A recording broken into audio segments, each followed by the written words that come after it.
everyone. Good morning, good evening. Welcome to week 6 of the Introduction to Buddhism. And this week we're going to be talking about non-duality. Briefly put up the outline. So we'll start with a review, an introduction. We've covered much of this before, but I think it'll be helpful just as a foundation for what we're going to talk about today. We'll then talk about how non-duality compares to some of the background of our thought and our philosophy in the modern world. And then we'll talk about non-duality in the Buddhist path, going through a view, meditation, and action, and talking a little also about the result. So, non-duality means not two, right? Not dual. And all Buddhist paths consider themselves to be non-dual. Indeed, all Indian religions, philosophies, and spiritual paths consider themselves to be non-dual. Avoiding the extremes of dualism is considered a fundamental element of a correct path. But the way that non-duality is understood and interpreted is more refined and sophisticated in some paths than others. Now, we've talked already about the way of thinking about the path in terms of view, meditation, action, and result. And any path has these elements, and they're different, of course, for each path. The result is what is the aim of the path? What will we realize or obtain if we follow this path? The view is what is truth?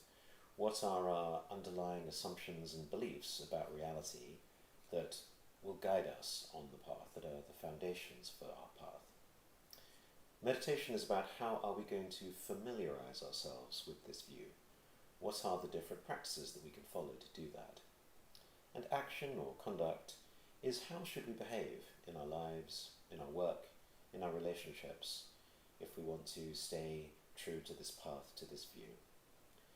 And as we've seen already in the past weeks, in Buddhism, the result, we variously call it nirvana, enlightenment, Buddha, Tathagata. Sometimes we talk about it as realizing the truth. When there is no more dirt on our window, when we're able to rest without disturbance and distraction in the cognizance or awareness that is the nature of our minds. This is the state of the Buddha. And we can contrast that with our current result, the result that we experience by living our ordinary worldly samsaric lives. Yes, there are all the ups and downs, excitement and disappointment, hope and fear, pleasure and pain, success and failure. But our experience is pervaded by unsatisfactoriness and suffering. We don't feel like we're making the most of our lives. Our days get filled with petty frustrations and meaningless activities. We feel like we're going round and round in circles.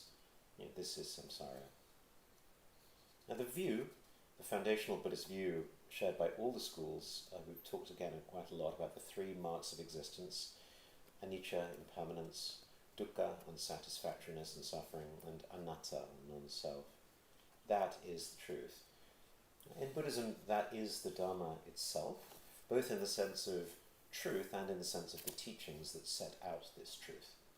And if we realize this truth and internalize it so that it is present for us in every moment, then we are awakened. But if we have wrong views, then we end up creating and then clinging to a solid and permanent self that we want to nurture and protect. And this gives rise to craving, and then negative emotions and actions, and then we're back to our ordinary world of experience that we call samsara, with pleasure and pain and all the rest. Now meditation, again we've talked about this, the different paths of Buddhism collectively offer a vast diversity of different forms of practice and meditation, different skillful means to familiarize ourselves with the view, and to cultivate the 3 trainings. We've talked about shila, ethical discipline, including training ourselves in compassion; samadhi, meditative concentration, mindfulness, non-distraction; and prajna, wisdom or discriminative awareness. And in modern psychology, we would call these deliberate practices or intentional practices. And our practice will often progress more rapidly with the support and feedback from a community of fellow practitioners. Again, modern psychology, we call that a community of practice or an intentional community. In Buddhism, this is the Sangha.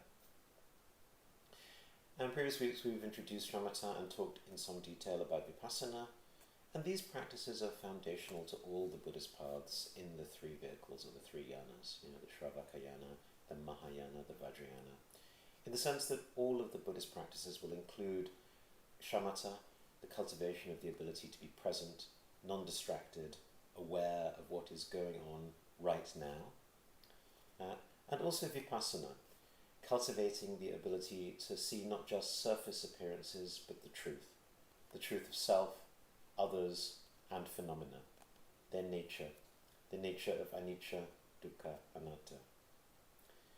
And we've introduced these practices as they were presented in the Pali Suttas, and as they were practiced and continued to be practiced in the Shravakayana, the Theravada path. There have subsequently been many other paths in Buddhism, of course, including the Bodhisattva path of Mahayana Buddhism, with the four immeasurables, the six paramitas and so forth, and the vast and diverse set of practices of Vajrayana Buddhism, Tibetan Buddhism. And of course, as with all phenomena, Buddhism itself is marked by the characteristic of anicca, or impermanence, growth, change. The underlying truth of the Dharma, the underlying goal of awakening to the state of the Buddha, has not changed. But much like our modern world is pervaded by technological innovation, founded on the work of scientists and entrepreneurs, there has been tremendous innovation in the technologies of Buddhism, the practices, the methods, the paths, and there are now so many different authentic ways we can approach Buddhism. We're at a unique point in the history and development of Buddhism that they're all available and coming to the modern world together. And this, of course, gives rise to complexity and perhaps confusion and misunderstanding, but there is an incredible richness and opportunity there as well, if we can learn to see it. So the next, action and conduct. We haven't talked as much about action and conduct. Thanks, by the way, everyone's commenting it's quiet. Let me see if I can do anything about that. I hope that... is this any better? I don't know. I'm sorry. We haven't talked about action and conduct. We're going to cover it in the final 2 weeks. But we have already observed that in Buddhism we accept widely different lifestyles, from renunciants and monastics, the simple life of a monk or a nun in a monastery, householders of all kinds, from great bodhisattvas and saints, kings and queens and warlords, to ordinary families living ordinary lives. And then the great Mahasiddhas and wanderers. We've talked about figures like Saraha, Naropa, Tilopa, the arrow-making Dakini, the half-prostitute, half-time arrow-maker who was Saraha's teacher. People who live their lives free from constraints of worldly and societal norms. Right? So we've covered all of this. And I just want to come back now to say, well, what if we were really looking at all of this again from a non-dual perspective? How might we approach this framework of view, meditation, action, and result? Well, the result is the same, right? We would seek to awaken to the state of the Buddha, to realize the truth. The view, of course, would be non-duality, and this is based on anatta, or non-self, one of those 3 marks we have already talked about, but it does get extended in some subtle and important ways. In the basic forms of Buddhism, we establish the selflessness or the emptiness of the person, but not necessarily the selflessness or the emptiness of all phenomena. The earliest Buddhist schools still believed that external objects and mental representations were real. But in the non-dual view of the Madhyamaka, neither reflexive awareness, nor internal cognitive aspects, nor external objects can be established in any way as possessing intrinsic characteristics. All dharmas lack intrinsic existence. Emptiness applies not just to the self, but to all phenomena, including the Buddhist path, even the state of the Buddha, enlightenment itself. And, lest we conclude that emptiness must itself be the ultimate truth, Nagarjuna demonstrated in his Madhyamaka Karika that emptiness is also emptiness. This is obviously a very big topic, but for our present purposes, we can say the ultimate truth in Buddhism is that there is no ultimate truth to be found. The so-called right view is the understanding that all views are wrong views. And in particular, we can speak of the wrong views of eternalism and nihilism, which are the two basic ways we can go wrong, right? The two sides that we can fall from the middle way. Now, in meditation, as we've explored in previous weeks, we can bring the non-dual view to any and all methods of meditation. We can familiarize ourselves with the view through basic satipatthana practice, mindfulness of our breathing, or in any of the Mahayana or Vajrayana practices. All practices are acceptable. However, we can also familiarize ourselves with the non-dual view without engaging in any specific behaviors. We've talked about this in a couple of ways. We've talked about knowing the cognizance, the observer. And we've also talked about it as knowing whatever is happening right now. Right? We can practice this in any practice that we are following, and even if we're not specifically or intentionally practicing. Right? You could be, I would encourage you to do this right now as you are listening to this. Just know whatever is happening for you right now. Now, in terms of action, we've used terms like spontaneous action, uncontrived, unfabricated, but we haven't yet talked about this, what it might mean in practice. But put simply, if we are able to maintain the view in all that we do, then all of our action becomes non-dual action. All lifestyles are acceptable. The path, the non-dual path, is very inclusive. Of course, feminism, racial equity, yes, but so much more than this. Now, non-dual view, of course, involves going beyond everyday dualities like left and right, one or many, up or down, before or after, good or bad. And even this is already a challenge to our logical and rational way of engaging with the world. As we'll see in a moment, our way of working with the world in modernity, our underlying assumptions are very much based on duality. But in religious and spiritual traditions, non-duality also means or refers to non-dual awareness. It's also known as primordial consciousness or witness consciousness, sometimes primordial natural awareness, which is described as the essence of being, right? Sometimes centerless, without dichotomies. And Indian ideas of non-dual awareness developed as proto-Samkhya speculations in pre-Buddhist India in the first millennium BCE, with the notion of Purusha, right, which was seen as a witness consciousness or pure consciousness. And in the Indian traditions, the realization of this primordial consciousness, witnessing but disengaged from the entanglements of ordinary mind and samsara, is considered moksha, release from suffering and samsara. And that's what's realized through practicing the path. And these early ideas of primordial awareness thoroughly influenced both Hindu traditions, such as yoga, Advaita Vedanta, and Kashmiri Shaivism, as well as Buddhism, which all emerged in close interaction. They all developed philosophical systems to describe the relation between this essence and mundane samsaric reality. So we can find descriptions of non-dual consciousness in Hinduism with words like Purusha, Turiya, Sahaja, and in Buddhism, terms like luminous mind, emptiness, Parinispana, nature of mind, Rigpa. But there are important differences between them.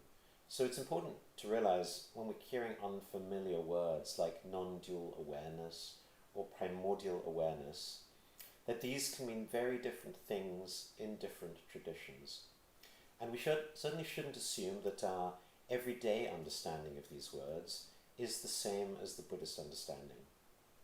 And this is particularly important now that teachings like Dzogchen and Mahamudra are available on Amazon. It's very easy to misunderstand these profound Buddhist teachings and practices. So I do want to talk a little more about the view. Right? We've already said in previous weeks the view is foundational because the very purpose of our meditation is to familiarize ourselves with the right view, the viewless view of the middle way, and our action is only right action when it is informed by the right view. Rinpoche said when he was teaching Madhyamaka in 1996, he said, view is key to the authentic transmission of Dharma in the West. He said, in Buddhism, the view is essential for both theory and practice. All the various Buddhist schools and paths have been established based on the right view, and the result of the Buddhist path, enlightenment, is none other than the complete understanding or realization of the view. The view is indispensable for all kinds of Buddhist practice, from the simple and seemingly mundane acts of a Theravadan monk shaving his head and not eating after midday, to the Mahayana practitioner abandoning meat, offering butter lamps and circumambulating, to the more complicated and exotic paths such as building monasteries or practicing Kundalini yoga. The view not only gives us the reason to practice, it is also the result we seek to attain through practice. Furthermore, the view is also a safety railing that prevents us from going astray on the path. Without the view, the whole aim and purpose of Buddhism is lost. And now that Buddhism is taking root in the West, I feel it's important for at least some of us to pay attention to the study of the view and how it is to be established. Unfortunately, our human tendency is to be much more attracted to the methods of doing something rather than why we are doing it. The study of the view appears to be very dry, boring, and long-winded, whereas anyone can just buy a cushion, sit on it, and after a few minutes feel satisfied that they have sat and meditated. But without the view, the whole purpose of Buddhism is lost. It is then no longer Buddhism, a path to enlightenment, but merely a method for temporal healing. So even for the sake of insurance, at least some of us should pay some attention to establishing the view. Yeah, so I do want to talk a little bit about this. Much of Madhyamaka is about how the idea of non-duality is to be correctly understood. And later Buddhist schools critiqued the ideas of non-Buddhists, of course, but even the earlier Buddhist philosophical schools. And it's a little like a doctor having a wrong view about what's causing an illness. If you have an incorrect diagnosis, that's going to lead to an incorrect course of treatment, which would mean the illness would not be cured and the patient would not be healed. So in philosophy, just as in medicine, we need our view to be correct.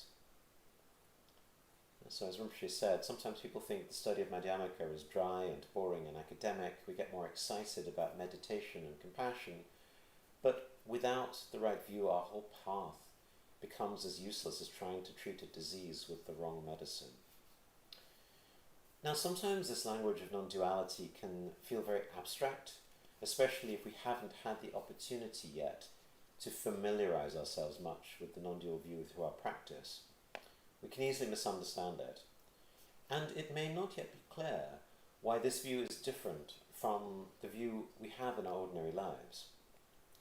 And part of the challenge of understanding a non-dual view is that we're doing it from within a language and within a culture that is very dualistic, and we may not even realize the extent to which is the case. So I want to look a little at some of the foundational ideas that underpin Western thought, including our ethics and rationality, and therefore our economic and political systems such as capitalism and democracy. And even though, of course, we have non-Western traditions alive and well in the world, the influence of globalization, especially global capitalism, is such that these Western ideas have now spread throughout the world. And many CEOs, leaders, practical men and women might not describe their political or leadership principles in terms of this philosophy, this background to Western thought, but it's there nevertheless. And it's also very important for us to understand this as Buddhist practitioners.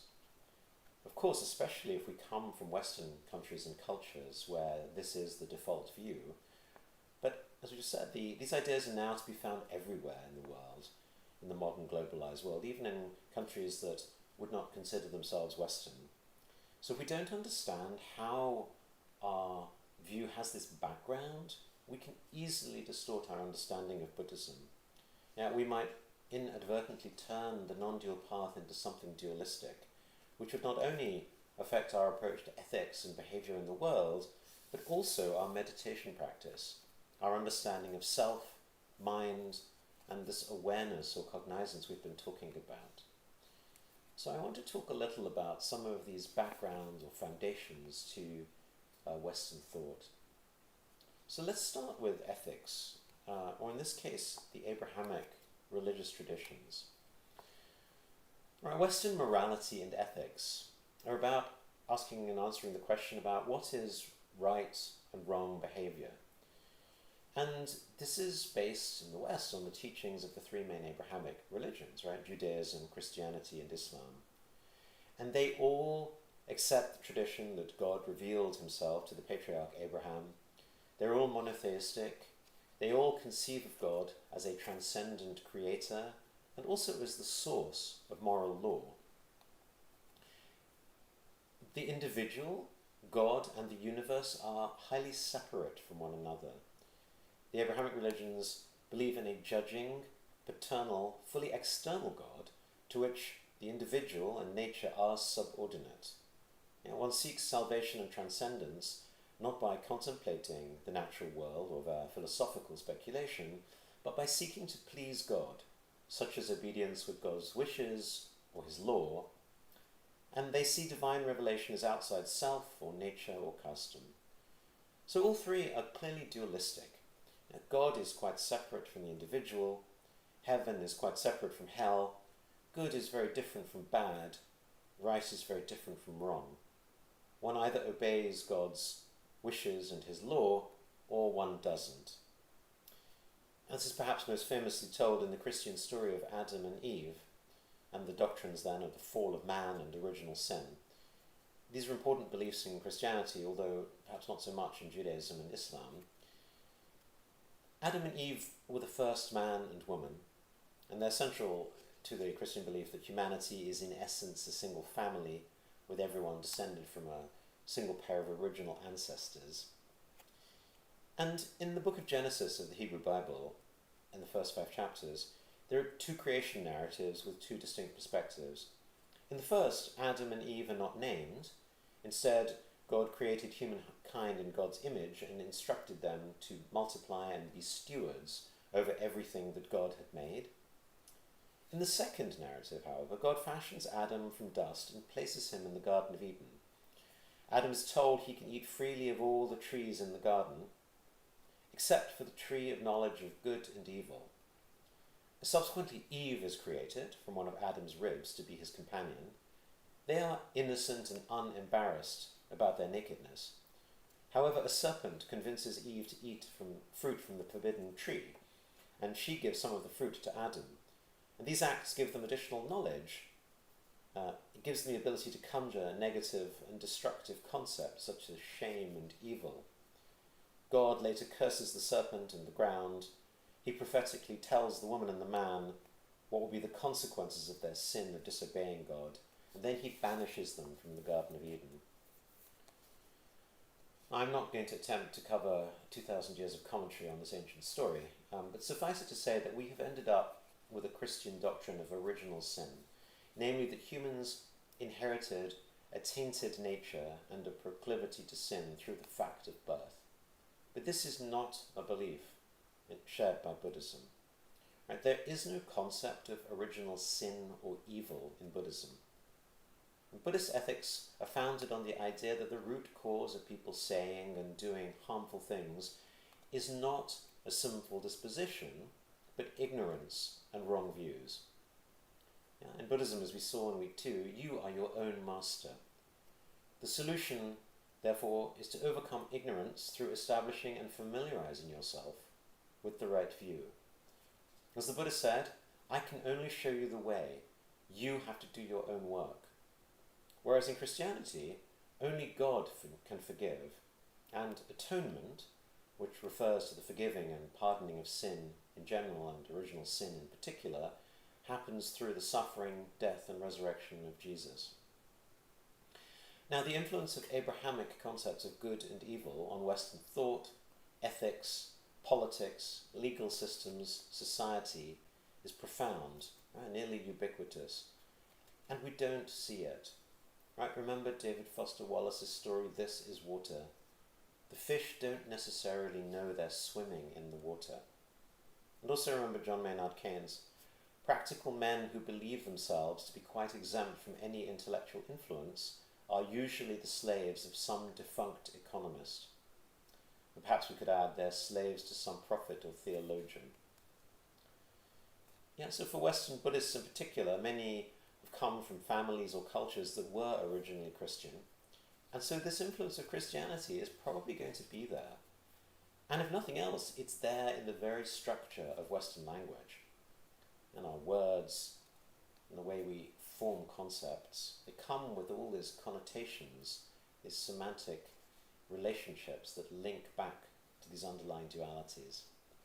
And as Rinpoche said, even in Buddhist countries like Bhutan, a lot of the school system now was put in place by Christian missionaries.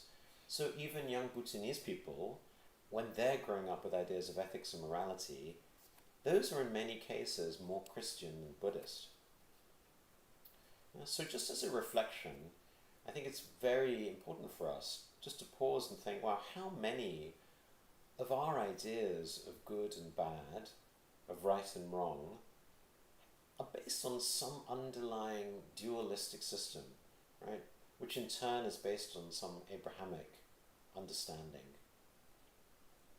Because I think very often people ask questions about Buddhism coming from this sort of ethical framework, and it really is quite different.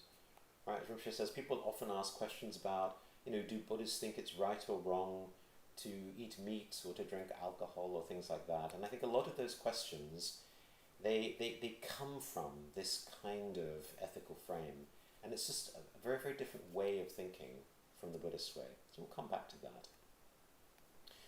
A second major area of difference, and a major area of sort of foundation to Western thinking, is logic and rationality.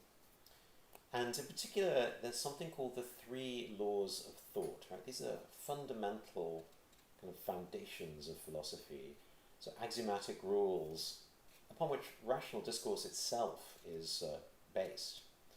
And these have a long tradition in the history of philosophy and logic, going back certainly as far as ancient Greek philosophy. And generally they're taken as laws that guide and underlie all thought, all expression, all discussion in the Western world, and now of course the modern globalized world. So here are the three laws. First, the law of identity. Second, the law of non-contradiction. Third, the law of excluded middle. So I'm going to talk about them using the words of Bertrand Russell. So the law of identity, he says, whatever is, is. So here Aristotle wrote, first then, this at least is obviously true, that the word be or not be has a definite meaning, so that not everything will be so and not so. Again, if man has one meaning, let this be two-footed animal. And by having one meaning, I understand this. If man means X, then if A is a man, X will be what being a man means for him. So it's very basic. It's just saying we need to be able to have fixed ideas of identity, to be able to use thought or language at all. Because if this law does not hold, words and language will collapse. There'll be no stable system of representation, no stable system of meaning. What we refer to, if it changes from one moment to the next, will no longer be able to talk or think about anything, right? Thought and language would become completely impossible. So I think sometimes we don't even realize the extent to which this is foundational for us, but just this idea of identity. Okay, second law, the law of non-contradiction. Nothing can both be and not be. In other words, two or more contradictory statements cannot both be true in the same sense at the same time. So Aristotle said, one cannot say of something that it is and that it is not in the same respect and at the same time. So he said, it is impossible then that being a man should mean precisely not being a man. If man not only signifies something about one's subject, but also has one significance, and it will not be possible to be and not to be the same thing, except in virtue of ambiguity, just as if one whom we call man and others were to call not man. But the point in question is not this, whether the same thing can at the same time be and not be a man in name, but whether it can be in fact. Okay? So this is why contradiction is such a big problem in Western thought, so much centre in Western logic. And as Aristotle points out, it's not about whether we're choosing to use the same names for something, but about whether we're referring to the same underlying reality. In other words, the same facts about the world. And as we've seen in contemporary politics and the rise of fake news, this is what you see once agreement on a shared reality starts to break down. Now, any hope of rational discourse falls apart. Okay, the third law is the law of excluded middle. Everything must either be or not be. So here Aristotle said, on the other hand, there cannot be an intermediate between contradictories. But of one subject we must either affirm or deny any one predicate. This is clear in the first place if we define what the true and false are. To say of what is that it is not, or what is not that it is false. While to say of what is that it is, and of what is not that it is not, is true. So that he who says of anything that it is, or that it is not, will either say what is true or what is false. So this is kind of very foundational to logic. In other words, if there are two opposed and contradictory alternatives, we have to choose one or the other. We'll take an everyday example. If someone were to ask, will you marry me? You might be unsure, you might need more time to consider your answer, but there are only two answers. And likewise, if a doctor were to examine an injured person, he might ask, is this person dead or alive? Again, there are only two answers. And according to the law of excluded middle, this must always be the case for any coherent, rational conversation. Now, of course, we can think of examples where this does not apply. For example, if somebody were to say, are you happy or sad? The answer is often going to be something in between, or a complex mix of positive and negative emotions. But this doesn't disprove the law of excluded middle, rather it shows that the choices in question are not clearly defined. We could also say that we're asking the wrong question. We're trying to impose a dualistic yes or no choice on concepts that are much more complicated. And again, as Buddhists, we're going to run into quite some problems with this third law, because instead of excluding the middle, we embrace the middle, right? Our very path is the middle way. So again, just as context, right, this is very foundational to Western logic, very Western rationality, Western thought, and now global modern thought. So if we're going to engage in the non-dual path, we're going to be coming up against some fundamental contradictions, and we may not be fully aware of this. Writing at the end of the 19th century, the philosopher James Welton, he wrote, the laws of thought are those fundamental, necessary, formal and a priori mental laws in agreement with which all valid thought must be carried on. And he said they're necessary because no one ever does or can conceive them reversed or really violate them, because nobody ever accepts a contradiction which presents itself to his mind as such. And Buddhism is going to present us with a lot of contradictions. Now, in contemporary philosophy, there are developments that challenge classic dualistic logic, such as intuitionistic logic, dialetheism, fuzzy logic, and now with the rapid emergence of artificial intelligence, we're grappling with new ways of thinking about rationality, decision-making, a representation of knowledge. And personally, I have a suspicion that the rise of artificial intelligence is going to lead to a significant challenge to the three laws of thought, and it's going to result in the emergence of a non-dual way of thinking in the West.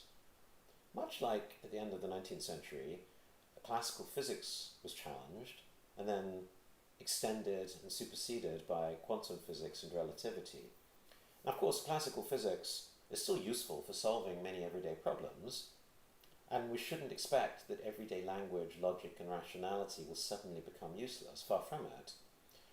But my suspicion is that in the same way that physicists now realize they can't explore the far reaches of the universe or the interior of the atom using the tools and language of classical physics, I predict that pretty soon, sometime in the next couple of decades, we're going to come to see that we cannot rely solely on the dualistic foundations of modern thought.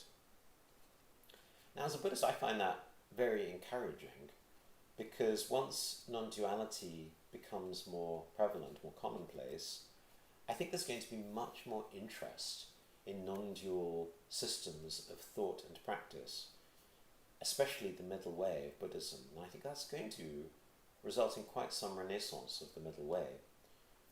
So perhaps if we were to meet again in 20 or 30 or 40 years, things will be quite different. Let's see. I'm going to make a bold prediction. Let's see how accurate I am. Okay. So turning to the Buddhist path. Again, view, meditation, action, result. The view, how we see the world, the reality of self, others, the world itself. What is the truth that we're establishing, the nature of self. Meditation, how we're going to familiarize ourselves with this view so that it becomes internalized and embodied. Action, how to conduct our activities in the world.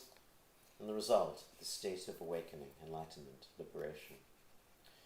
Now, it's said there are 84,000 paths in Buddhism, and all lead to awakening. But as humans, we love hierarchies. Right? We want to know what is good and bad, what is high and low.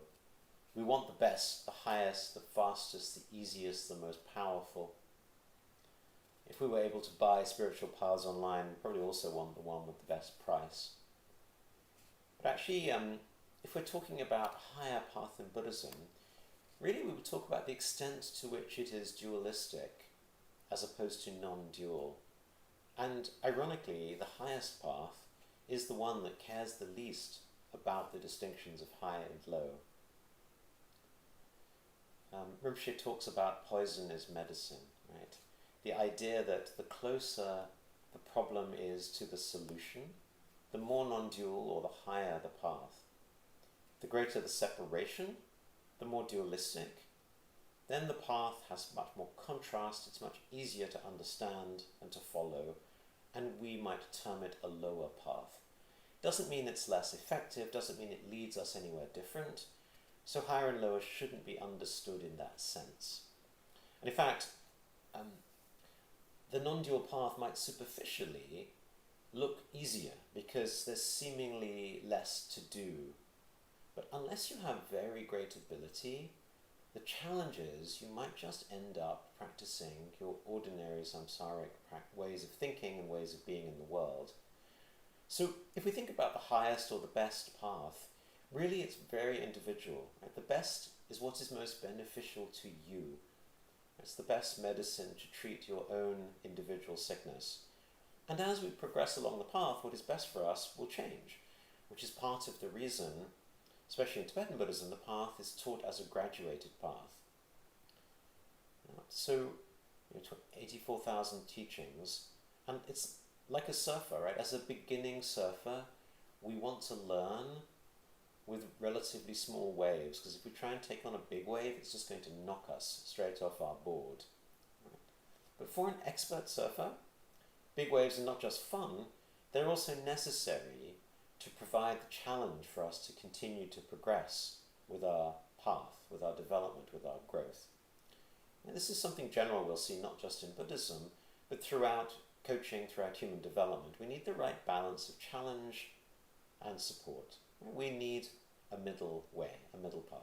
And it's no different in Buddhism. So, yes, maybe just knowing what's happening right now is the easiest thing to do in the world. As we said in previous weeks, we have this cognizance. We're knowing things all the time anyway. So what is happening for you right now?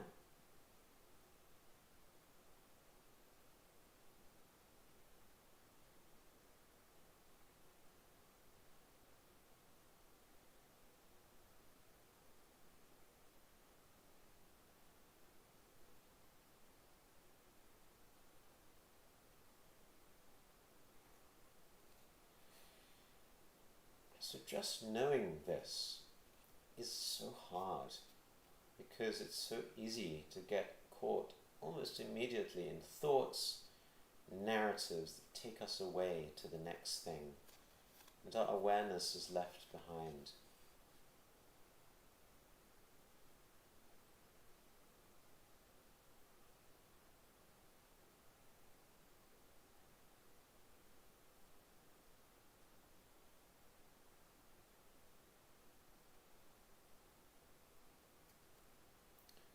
So we might perhaps notice a sound, but instead of just knowing it, we start some kind of narrative. Oh, that sound is the wind picking up. Maybe a storm is coming. Oh, I should remember to close the windows. We no longer know what's happening as it is happening. We're caught in the thoughts rather than knowing the thoughts.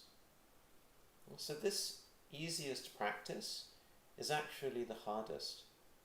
30 minutes can go by, you can be sitting on your cushion, but you didn't practice for more than a split second. Your mind was wandering, you didn't even know it. Now, it doesn't mean we can't do this, of course we can, but we do need to practice. And unless you're a practitioner of very particular ability, your teacher will probably want to supplement these practices with something else, right? Something more solid, something more dualistic. So not because these practices are worse or lower, but because we're still beginning as surfers, right? We still need something that we can learn to practice with. So in his book, Poison is Medicine, Rinpoche said, the Vajrayana is the best thing that ever happened on this planet. Not only does it train us to think outside samsara's box, it shows us how to be inside and outside the box at the same time. And although the tumultuous ocean of jealousy, anger, pride, doubt, greed and delusion that fills our minds can feel extremely daunting, the Vajrayana tells us that it needn't be. The antidote to all that poison is not outside us, but within. We already have exactly the right dose.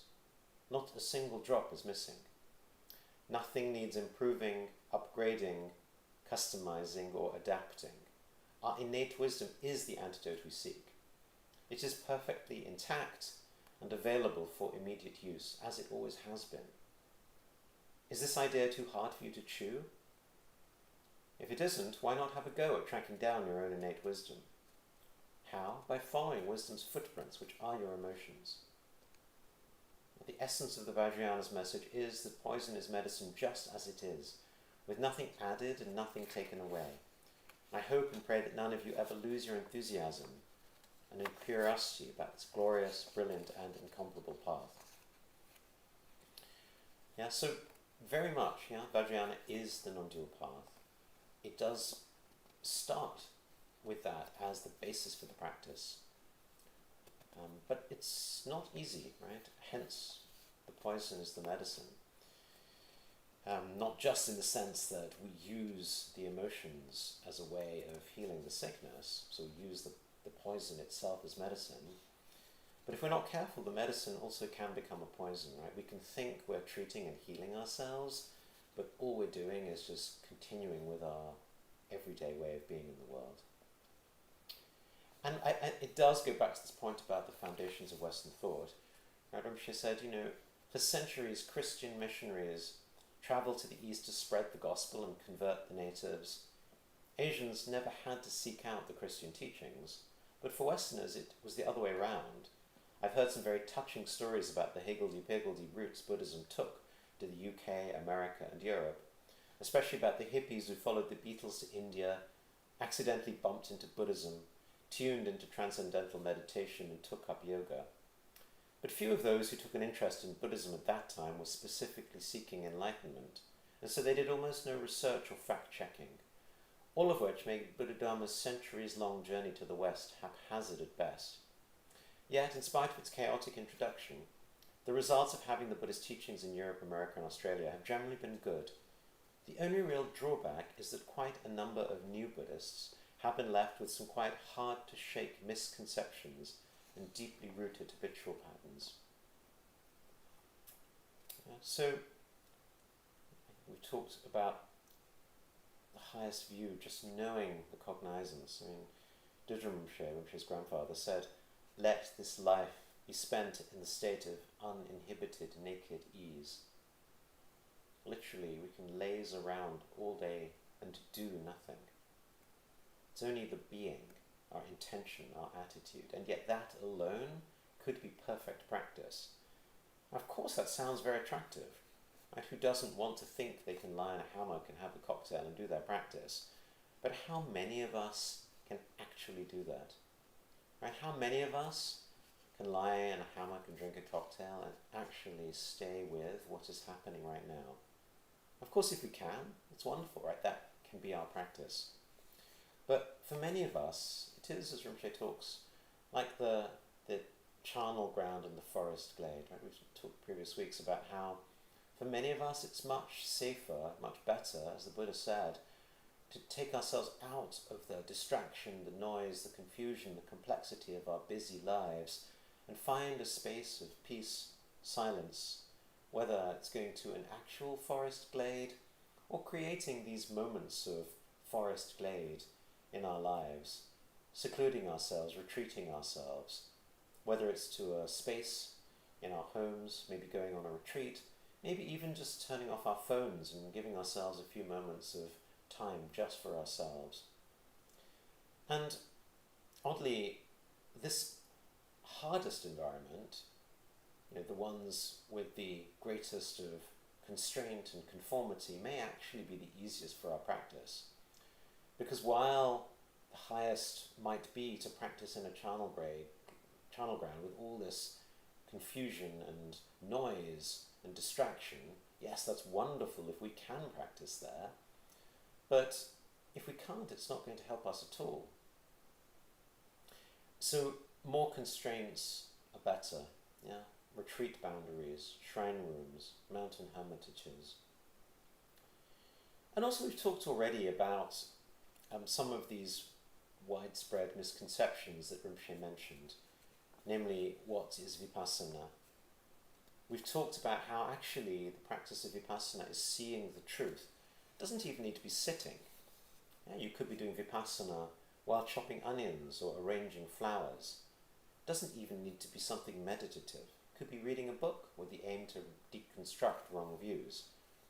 Whereas in the West, as we've seen, it's become about calm, stillness, presence, relieving our stress and anxiety.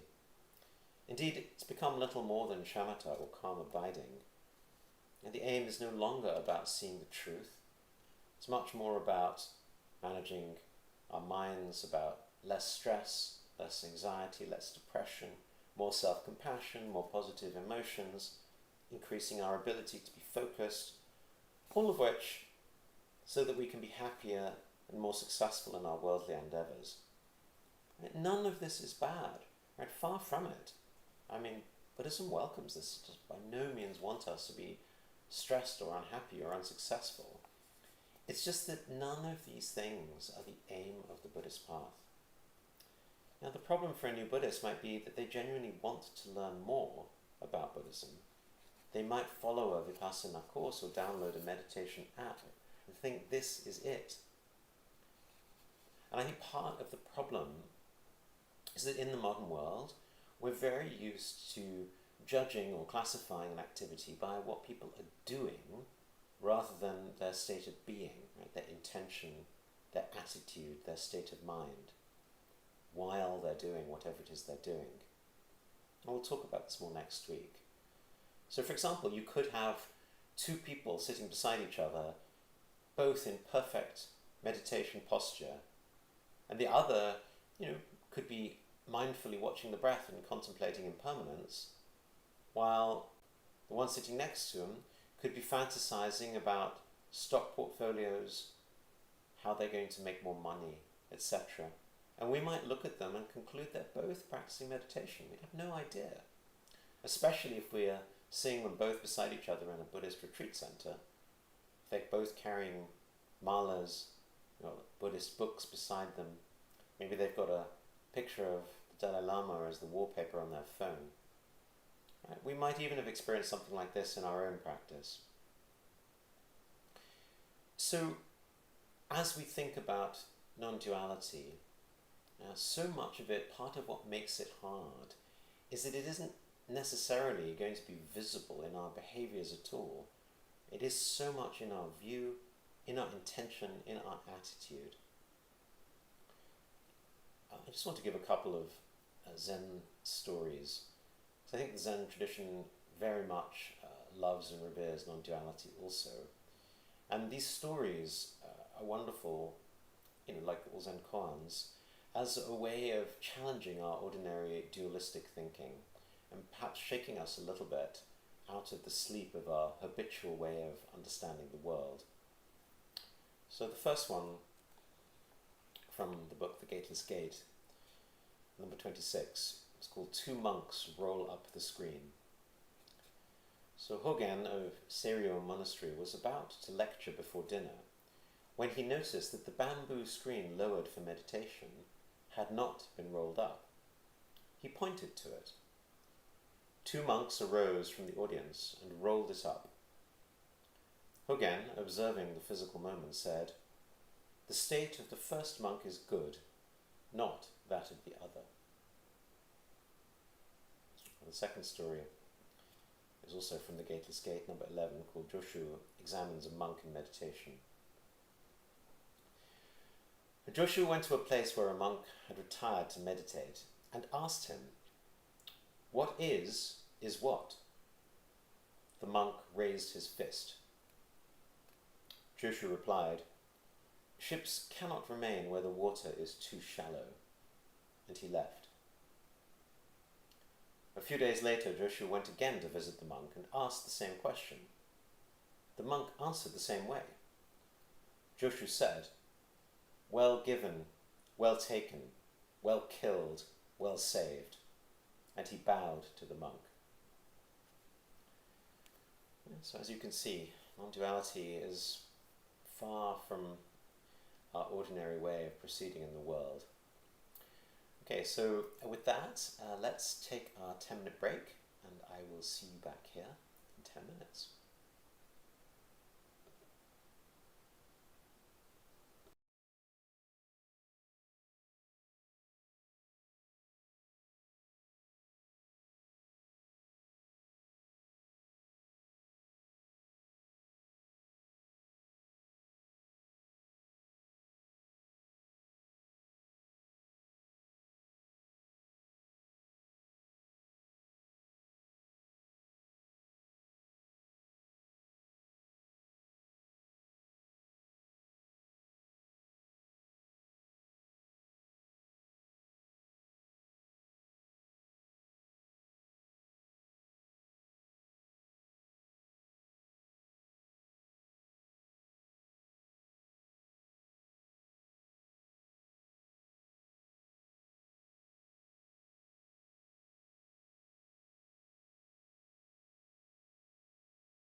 Hi, welcome back from the break.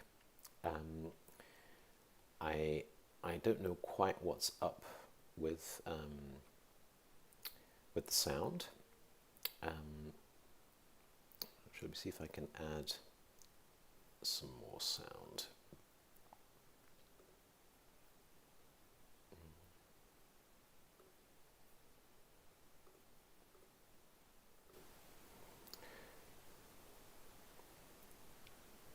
Okay. So I apologize for the sound. I don't know what the technical problem is. So I apologize you've had to cover your own feet with leather. I'm doing my best to try and add more my side. So returning to our topic, we've said the view in Buddhism is non-dual, right? But that's not necessarily the way it's presented to beginners. Right? Rinpoche told the story of a professor with a stuffed teddy bear. Right? He said how if there's a professor walking with a small child by the edge of a cliff and the child risks falling from the cliff, he's not going to give some high-level lecture about gravity and so forth.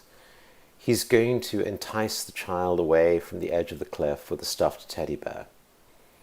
Right? So his interest at that point is one of helping, right? Skillful means, not necessarily in the truth of the correct view. Right? He doesn't obviously want to do something that's incorrect or unhelpful, but I think we should take that same attitude to our understanding of the teachings.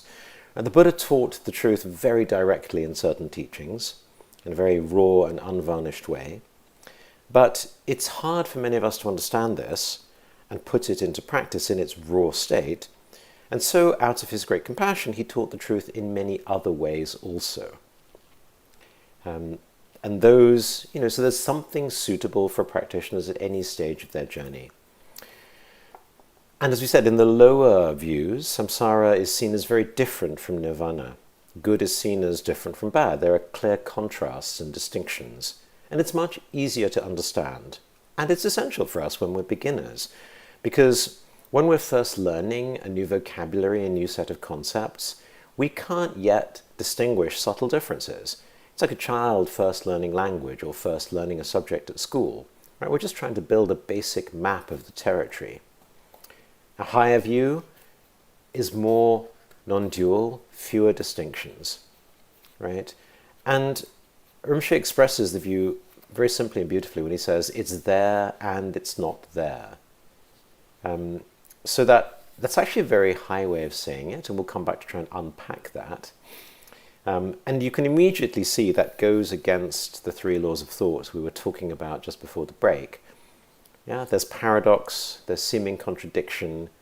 It seems quite illogical according to Western laws of thought. And I want to turn to the Heart Sutra, which is said to be the single most commonly recited, copied and studied scripture in East Asian Buddhism. And I'm going to read it, but I encourage you to listen to the words, right? What does it actually mean? Right, so, thus have I heard, once the Blessed One was dwelling in Rajagriha at Vulture Peak Mountain, together with a great gathering of the Sangha of monks and a great gathering of the Sangha of bodhisattvas. At that time, the Blessed One entered the samadhi that expresses the Dharma called profound illumination, and at the same time, noble Avalokiteshvara, the Bodhisattva Mahasattva, while practicing the profound Prajnaparamita, saw in this way. He saw the five skandhas to be empty of nature. Right, as you recall, that's the various elements of the self. Then, through the power of the Buddha, Venerable Shariputra said to noble Avalokiteshvara, the Bodhisattva Mahasattva, how should a son or daughter of noble family train who wishes to practice the profound Prajnaparamita? Addressed in this way, noble Avalokiteshvara, the Bodhisattva Mahasattva, said to Venerable Shariputra, O Shariputra, a son or daughter of noble family who wishes to practice the profound Prajnaparamita should see in this way, seeing the five skandhas to be empty of nature, Form is emptiness. Emptiness also is form. Emptiness is no other than form. Form is no other than emptiness. In the same way, feeling, perception, formation, and consciousness are emptiness. Thus, Shariputra, all dharmas are emptiness. There are no characteristics. There is no birth and no cessation. There is no impurity and no purity. There is no decrease and no increase. Therefore, Shariputra, in emptiness there is no form, no feeling, no perception, no formation, no consciousness, no eye, no ear, no nose, no tongue, no body, no mind, no appearance, no sound, no smell, no taste, no touch, no dharmas, no eye dhatu up to no mind dhatu, no dhatu of dharmas, no mind consciousness dhatu, no ignorance, no end of ignorance up to no old age and death, no end of old age and death, no suffering, no origin of suffering, no cessation of suffering, no path, no wisdom, no attainment, and no non-attainment. Therefore, Shariputra, since the bodhisattvas have no attainment, they abide by means of prajnaparamita. Since there is no obscuration of mind, there is no fear. They transcend falsity and attain complete nirvana. All the Buddhas of the three times, by means of prajnaparamita, fully awaken to unsurpassable, true, complete enlightenment. Therefore, the great mantra of prajnaparamita, the great mantra of great insight, the unsurpassed mantra, the unequaled mantra, the mantra that calms all suffering, should be known as truth, since there is no deception. The prajnaparamita mantra is said in this way: Om gate gate paragate parasam gate bodhisvaha. Thus, Shariputra, the bodhisattva mahasattva, should train in the profound prajnaparamita.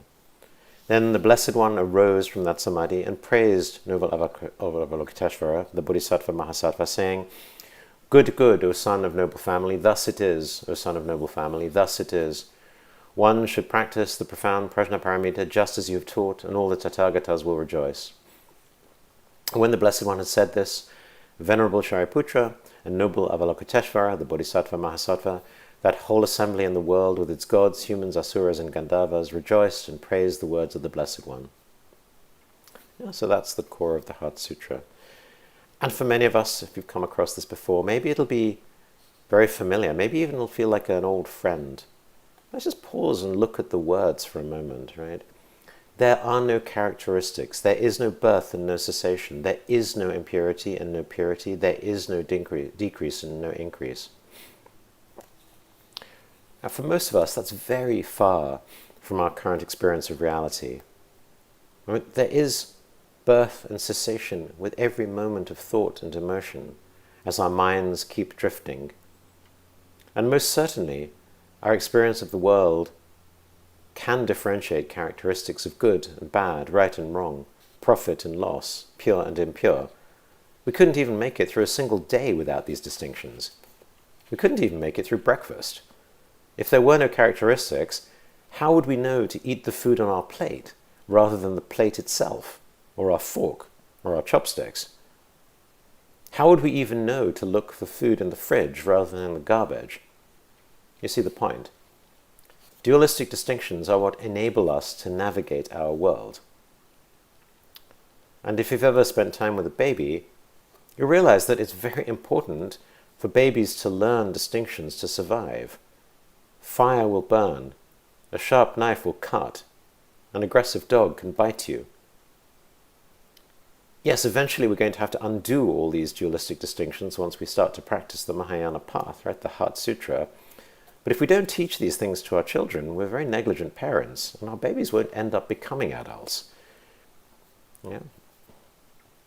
Okay, no ignorance, no end of ignorance up to no old age and death, no end of old age and death, no suffering, no origin of suffering, no cessation of suffering, no path, no wisdom, no attainment, and no non-attainment. So here we have a total deconstruction of the path and even the result. And you would be forgiven for asking, why would I bother to follow this path? Right? Why on earth follow a path where it says there is no end of ignorance, no cessation of suffering, and no attainment? Right? What kind of path is this? It said there's not even a goal that's going to come from following this path. So, I mean, Karl Brunhünsel, he he translated the Heart Sutra and wrote a commentary, and he gave his book the title The Heart Attack Sutra.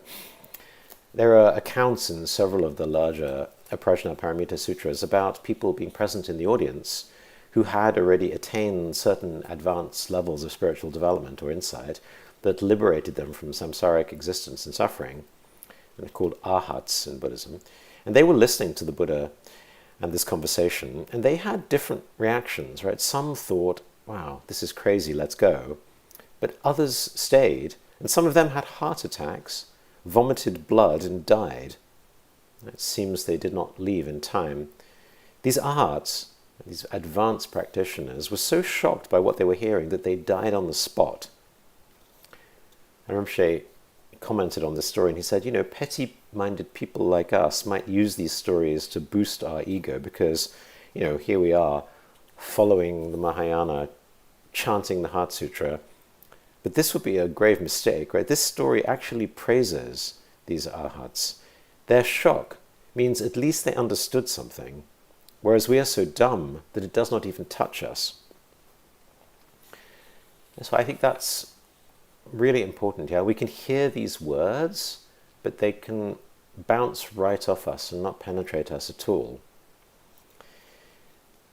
When he was teaching Madhyamaka, Rinpoche, going through the commentaries, it actually says in Chandrakirti's text, the Madhyamaka Avatara, starting in verse 4 of chapter 6, he talks about, well, who should we teach this non-dual view? And there are three kinds of people that we should consider. The first is someone who already has an established philosophy, such as Hinduism or Buddhism. It's much easier, as Rinpoche said, to teach a hardline Muslim or Christian, because at least they have a view and we can debate them. Whereas it's very difficult to teach somebody New Age because they are like honey. They paste things from here and there. We don't know what they're talking about, where we should try and direct our arguments. But if we've got a person with philosophy, we will teach them Madhyamaka with all of the arguments, and we will aim to defeat their wrong views and set them up with the right view, which they can then practice. Okay, the second kind of person is a person who's completely new, right, with no philosophical background. I mean, Jamyang Chensei Wangpo says such a person does have to have one quality, namely shame and embarrassment. Rinpoche says, we'll find this easily. As long as a person has ego, they have shame and embarrassment. And for someone like this, with no religious or philosophical background, we begin with mind training, right? We teach them things like the faults of samsara, the effects of karma, the preciousness of a human body, shamatha meditation, the different meditations on bodhicitta. We teach a gradual path, and only then do we introduce the Madhyamaka. Because according to the Mahayana Sutras, if a person does not have a good foundation of mind training and practice, it's considered a violation of the bodhisattva vow to teach them Madhyamaka, as it could destroy them. Yeah, in the Mula Madhyamaka Karika, Nagarjuna's text, he said, teaching emptiness directly to someone not qualified is like someone with no experience holding a poisonous snake. Okay, the third kind of person, as explained in verses 4 and 5, certain simple ordinary people, when they hear of emptiness, will feel a joy that leaps and surges in their hearts. Their eyes will fill with tears, the hairs upon their skin stand up. Such people are the vessels for the teaching. They have the seed of wisdom, perfect Buddhahood.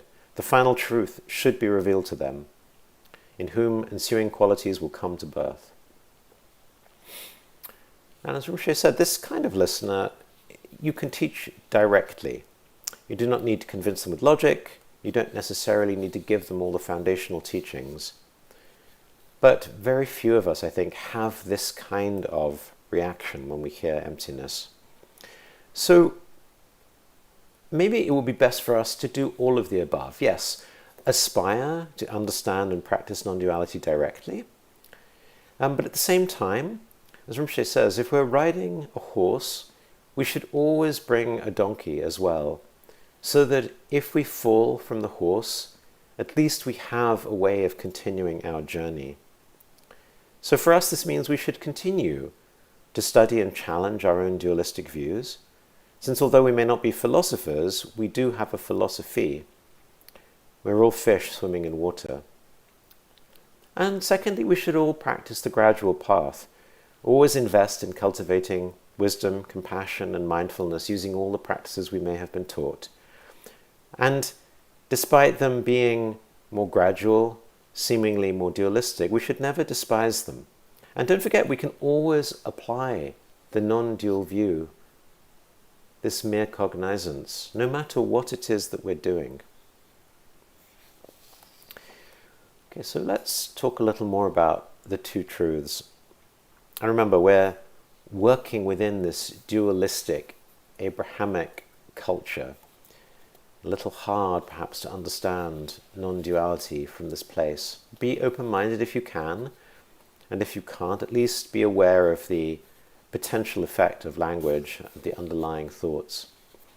And Rinpoche gave the example of taking some kind of hallucinogenic substance and experiencing that you have a tail.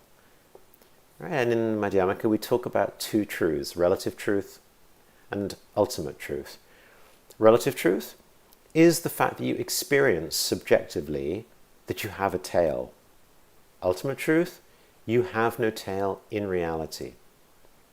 And remember in previous weeks we talked about showing a photograph to the Me'en people. Now, ultimately, of course, there's no photo, there's just something printed on a piece of paper. But in our relative truth, there is a photograph. In their relative truth, there is no photograph. So, relative truths are very subjective, they're very individual, they're very impacted by culture. Relative truth, there is a tail in your experience. It's what's in the mind of the person who has taken this substance. They feel it, it bothers them. And Buddhists don't deny this relative truth at all. They very much accept that we all have subjective experiences. But the ultimate truth is there is no tail outside our subjective experience. There is no objective or independently existing tail. And in fact, more properly, the ultimate truth isn't even saying that there is no tail. So we don't even speak of the tail, right? The tail neither exists nor doesn't exist. There's no need to deconstruct it because there is none there in reality. Only someone who's taken the substance will even talk about the tail. They'll say, yes, I took the substance, I experienced the tail, the effect of the substance wanes, the effect of the tail, the experience slowly fades. But why a tail, right? There's nothing which would suggest we wouldn't experience having wings or having scaly skin, right? None of these subjective experiences are there in reality. It's just what's brought up with our personal causes and conditions. So, as Rinpoche says, this is the paradox. We have these two truths, right? Seemingly there and not there. And all phenomena are like this. And it's not just something that happens at the individual level, it's also social and conventional, right? Because our reality is shared through language, through culture, based on characteristics like how things persist over time, whether they function and actually do things, and how many people agree, right? What is the consensus? And for example, you could say within the US today, there is a shared relative truth that we should have a president, rather than, for example, a king or a dictator. But there's very much not a shared relative truth about whether Trump was a good president, or even if Biden fairly won the election. And as Rinpoche said, if 51% of a population were to take the substance, then the very nature of our democracy would change. There's a nice story, Khalil Gibran tells it. It's called The Wise King. And once there ruled in the distant city of Wirani a king who was both mighty and wise, and he was feared for his might and loved for his wisdom. Now in the heart of that city was a well, whose water was cool and crystalline, from which all the inhabitants drank, even the king and his courtiers, for there was no other well. One night when all were asleep, a witch entered the city and poured 7 drops of strange liquid into the well and said, "From this hour he who drinks this water shall become mad." Next morning all the inhabitants, except for the king and his lord chamberlain, drank from the well and became mad, even as the witch had foretold. And during that day, the people in the narrow streets and in the marketplaces did nothing but whisper to each other, "The king is mad. Our king and his Lord Chamberlain have lost their reason. Surely we cannot be ruled by a mad king. We must dethrone him." That evening the king ordered a golden goblet to be filled from the well, and when it was brought to him, he drank deeply, and he gave it to his Lord Chamberlain to drink. And there was great rejoicing in that distant city of Warani, because its king and its Lord Chamberlain had regained their reason. And I'm not suggesting that we should all go mad with the belief in self, but just to say, as Rinpoche said in the past, perhaps if somebody is struggling with the idea that they have a non-existent tail, rather than argue with them, maybe you should say, okay, I understand, let's get you a better tailor. Maybe we can find a way of adjusting your suit to hide the tail. Yeah? Back to this notion of skillful means, the teddy bear. Now, in the Prajnaparamita Sutras, and Rinpoche taught specifically on the Vajrayana Sutra, also known as the Diamond Cutter Sutra, we say phenomena are like a dream, an illusion, a bubble, a shadow, like dew or a flash of lightning. Thus we shall perceive them. And this applies to all phenomena. Strawberry, you, me, Buddha, rebirth, all conditioned phenomena. Democracy is like a bubble. Free speech, shopping, parenting, insurance policies, all of it. But when we say it's like a dream, it doesn't mean it's random or disordered. No? In a dream, you fall from a cliff and you panic. There's good reason. You know what's going to happen. In a dream, you get excited, you get scared, you get horny. All this happens as relative truth. And it's requiring the right causes and conditions to come together. If you want to see an oasis, you need to go to an endless desert. You're not going to see it on Bondi Beach, as Rinpoche said. Now, this idea of it's like a dream or like an illusion, hence the language of it's there and it's not there. Yeah? Because illusions, they're not there in reality, but we experience them subjectively. It has this paradoxical nature. And I think it's nice. It's very much a different way from the classical Western logic of things either there or not there. And just this subtle shift from the or to the and, you go from excluding the middle to allowing the middle, and so that you now have this middle way. We use the word zungjuk, right? The Tibetan word means union. And I think the word seems very comprehensible. We can use this language, and it may not yet really touch us emotionally, may not yet really be disrupting our normal worldview. And I think often we misunderstand the word middle to imply some kind of average or compromise, but that's not what it means in Buddhism, right? It means going beyond extremes. Right? So I actually really like the word union, and I love Rinpoche's way of saying there and not there, because you realize it's not some kind of compromise, it's the union of seeming opposites, right? It's paradox. Now, this idea of illusion or virtual reality, I just want to spend a moment here, because we might think we're just using some example, but actually it's not relevant to how our minds function. But that's not actually what we know from modern physiology, modern cognitive science at all. There's Stanislas Dehaene, he writes in his book Consciousness and the Brain, he says, we never see the world as our retina sees it. In fact, it would be a pretty horrible sight. A highly distorted set of light and dark pixels blown up towards the center of the retina, masked by blood vessels, with a massive hole at the location of our blind spot, where cables leave for the brain. The images would constantly blur and change as our gaze moved around. But what we see instead is a three-dimensional scene, corrected for retinal defects, mended at the blind spot, stabilized for our eye and head movements, and massively reinterpreted based on our previous experience of similar visual scenes. All these operations unfold unconsciously, although many of them are so complicated that they resist computer modeling. For instance, our visual system detects the presence of shadows in the image and removes them. At a glance, our brain unconsciously infers the sources of lights and deduces the shape, opacity, reflectance, and luminance of objects. Yeah, so, we might think it's just some Buddhist example, but far from it. Yeah, and actually I would say this is one other thing that's quite exciting about modern science, because the more we learn about how our brains function, the more we realize everything in our experience is actually a virtual reality. It's a construction. It is, in a very real way, an illusion. Now, even the eye itself. And we used to think in the Middle Ages that the light came in through the eyes and the lens and somehow landed on cells at the back of the eye and went to the brain. But now we realize that something like 90% of the nerves that go to the eye are actually taking information to the eye from the brain rather than the other way around, right? It's not a simple one-way process like a funnel where information is funneled into the brain.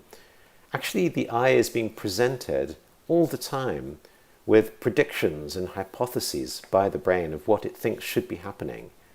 And the eye is actually doing a lot of work just to test these predictions and decide whether or not they make sense, right? So we have a top-down flow of information, models, predictions, and a bottom-up flow of information, reality. And that then is what allows us to make sense of the world. I want to show some illusions, some classic illusions, just to make the point, right? You may be familiar with these, but I think they're quite fun. Okay, so this on the left is a famous one, the Kanisa triangle. Right? If you look, you can see very clearly there's this triangle in the middle of the image. Even though there's nothing there, our brain interprets it as being there. Right? Likewise, the image on the right. It's just a set of straight lines, and yet our brain interprets there as being some bright center to this circle.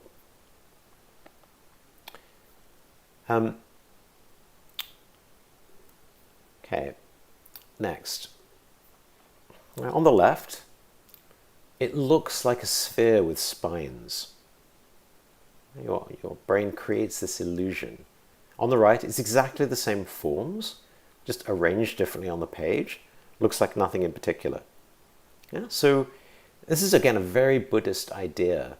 This idea we just put these parts together and it creates the illusion of something whole. Yeah? We have all these different parts of the self, and it creates the illusion that there is actually a self that is made up of all of these parts. And just like the sphere on the left, it's a very persistent illusion. We can't shake it. Even if we know intellectually there's no sphere there, there it is. Another set, I like these two as well. The left one's called the cafe wall illusion. If you look at that, you'll be convinced the lines are diagonal, right? They appear to be sloping, the horizontal lines, even though if you were to get your ruler out and actually measure it on the image, they're all perfectly straight. But the way the black and white squares are aligned, our brain can't help but see sloping lines. The one on the right, fascinating also. If you look, you'll see black points. There's actually 12 of them. There's 3 rows with 4 in each row. And when you look at it, you can see it, but as you turn your eye away, they disappear. Right? They're only there when you look at them. I'll post all these in the transcript so you can look at them more closely. The one on the left I do like. It actually, a few years back, won the Illusion of the Year award. They're 2 identical photos of the Leaning Tower of Pisa, but the one on the right looks like it's leaning more than the one on the left. They're identical. The image on the right, also lovely. So you see 2 hearts. The one on the left looks sort of a dark pinkish color. The one on the right is sort of a bright red. Actually, if you look, it's an identical color of red, but because what's in the front, whether it's a blue line or a yellow line, we interpret what's behind completely differently. Okay, two more. I'm not even going to tell you what these are. So if you haven't seen these before, I'll leave them up for a little bit, and as I say, I'll post them for you afterwards. And they're both quite wonderful because when you first look at them, you may have no idea. It's like a jumble of light and dark patches. But when you see it, you'll never forget it. And that image then will always be present for you if I show you the image in the future. All right, so this is, again, very much how the path works, how the view works, what it means to realize the truth, and how, if we can understand non-duality, it'll completely transform our current experience. Okay, so we'll come back to that. I just want, as a brief interlude, to just give you some more Zen stories, just in the spirit of non-duality. So, first one on wisdom. This is Shuzan's short staff. Shuzan held out his short staff and said, "If you call this a short staff, you oppose its reality. If you do not call it a short staff, you ignore the fact. Now, what do you wish to call this?" Okay, another story. This one's called Muddy Road. And this one's about a non-dual way of thinking about, doing the right thing, right? Unencumbered by rules. Tanzan and Ikido were once traveling together down a muddy road. A heavy rain was still falling. Coming round a bend, they met a lovely girl in a silk kimono and sash, unable to cross the intersection. "Come on, girl," said Tanzan at once. Lifting her in his arms, he carried her over the mud. Ikido did not speak again until that night, when they'd reached a lodging temple. Then he no longer could restrain himself. "We monks don't go near females," he told Tanzan.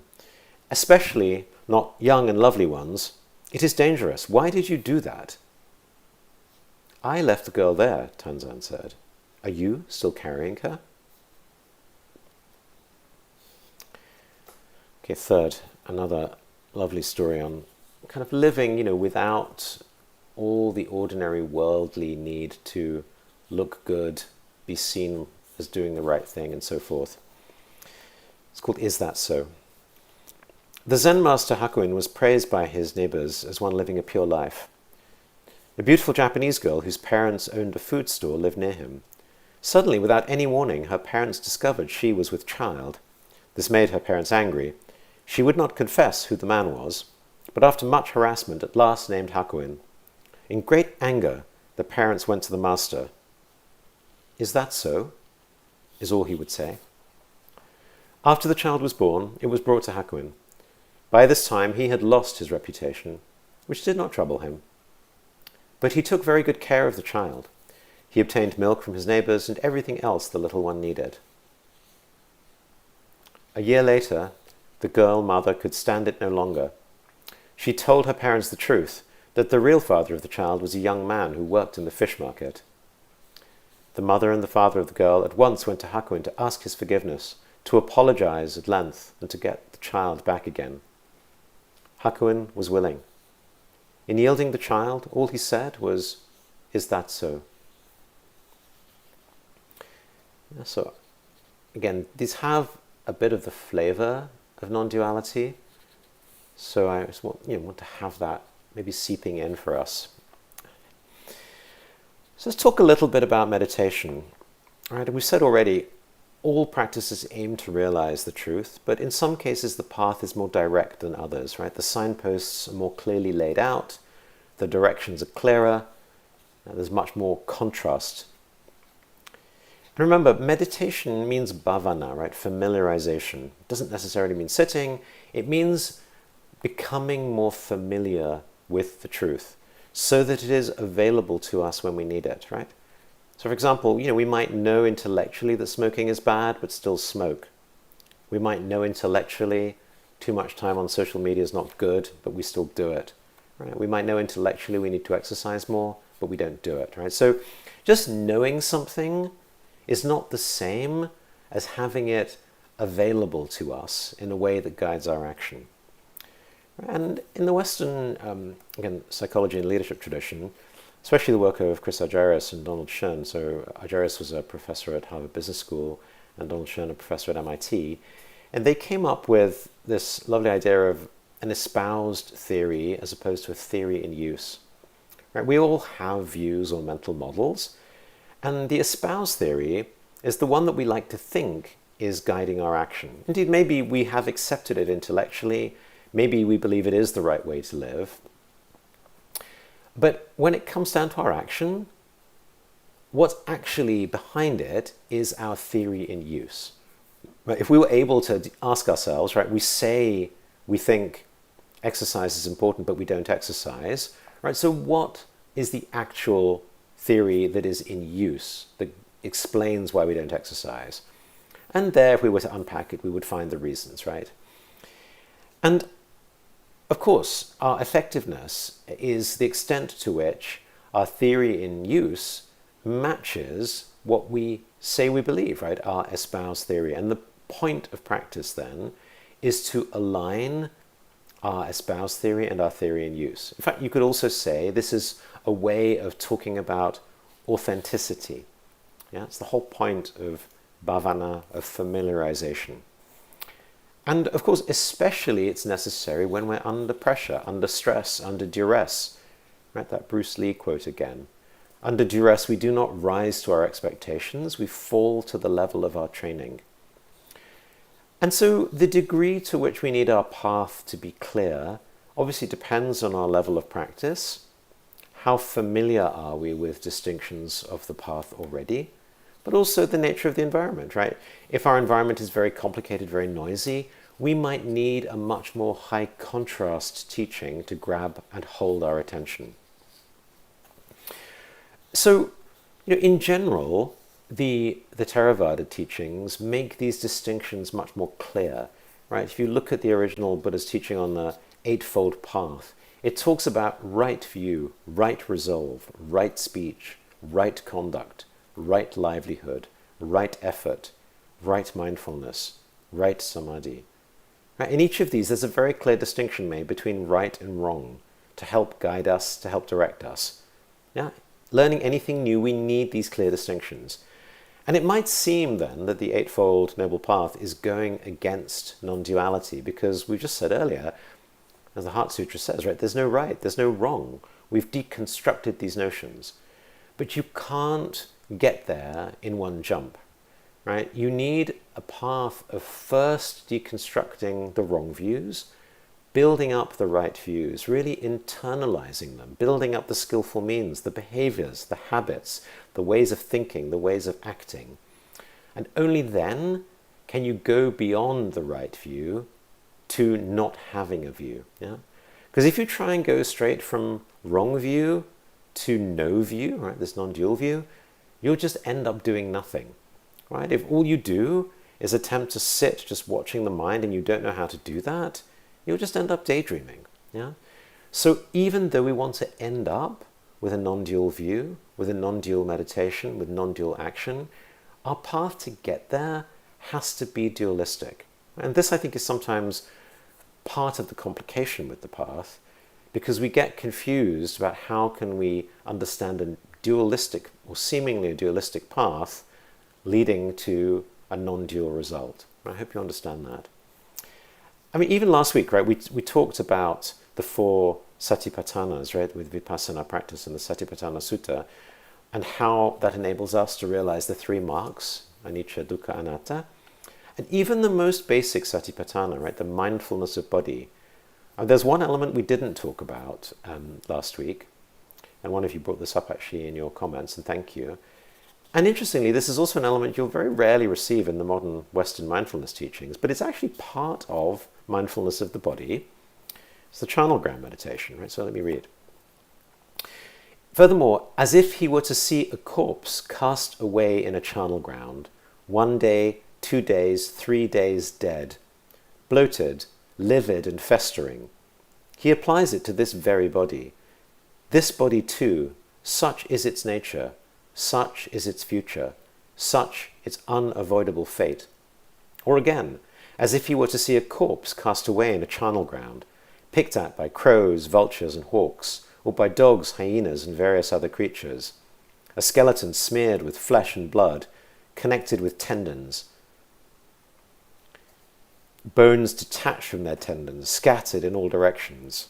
Here a hand bone, there a foot bone, here a shin bone, there a thigh bone, here a hip bone, there a backbone, here a rib, there a breastbone, here a shoulder bone, there a neck bone, here a jawbone, there a tooth, here a skull.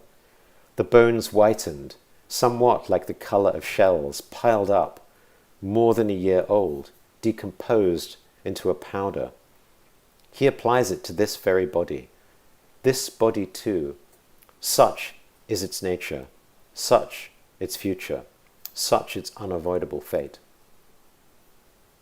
So this is basic vipassana. This is basic satipatthana. This is the foundation sutra that all the Western mindfulness traditions teach.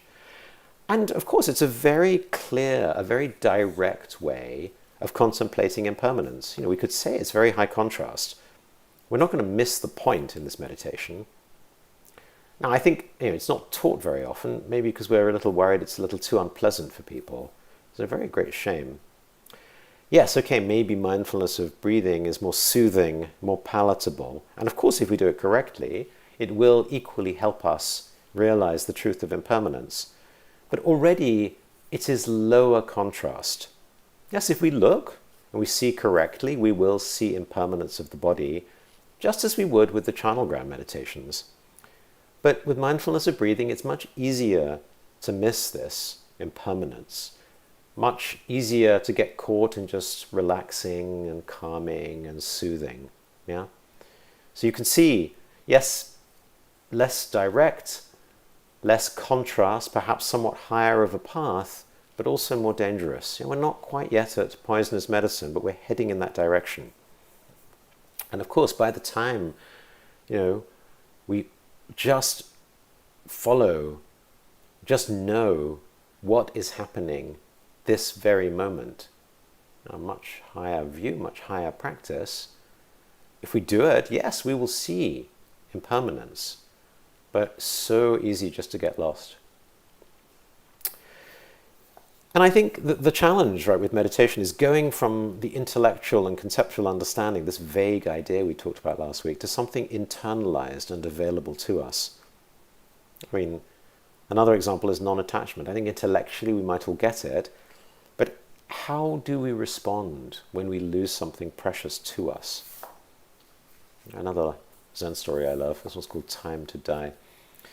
Ikkyu, the Zen master, was very clever even as a boy.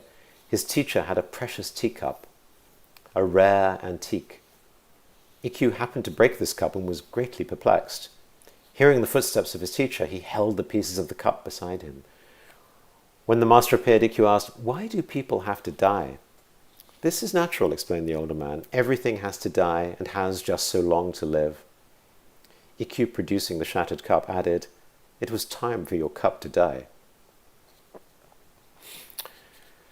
Okay, so let's talk a little about action. Now, we've already said, even in the teachings, we'll see this contradiction, right? Even in the basic teachings, the Vajrayana, places like Thailand and Sri Lanka where the Theravada is taught, monks learn non-self, they learn anatta, and yet they're crazy about conduct, ethics, discipline, robes, merit, begging alms. Or in the Mahayana, right, we learn non-self, we learn the emptiness, and yet we also talk about Buddha nature and its qualities.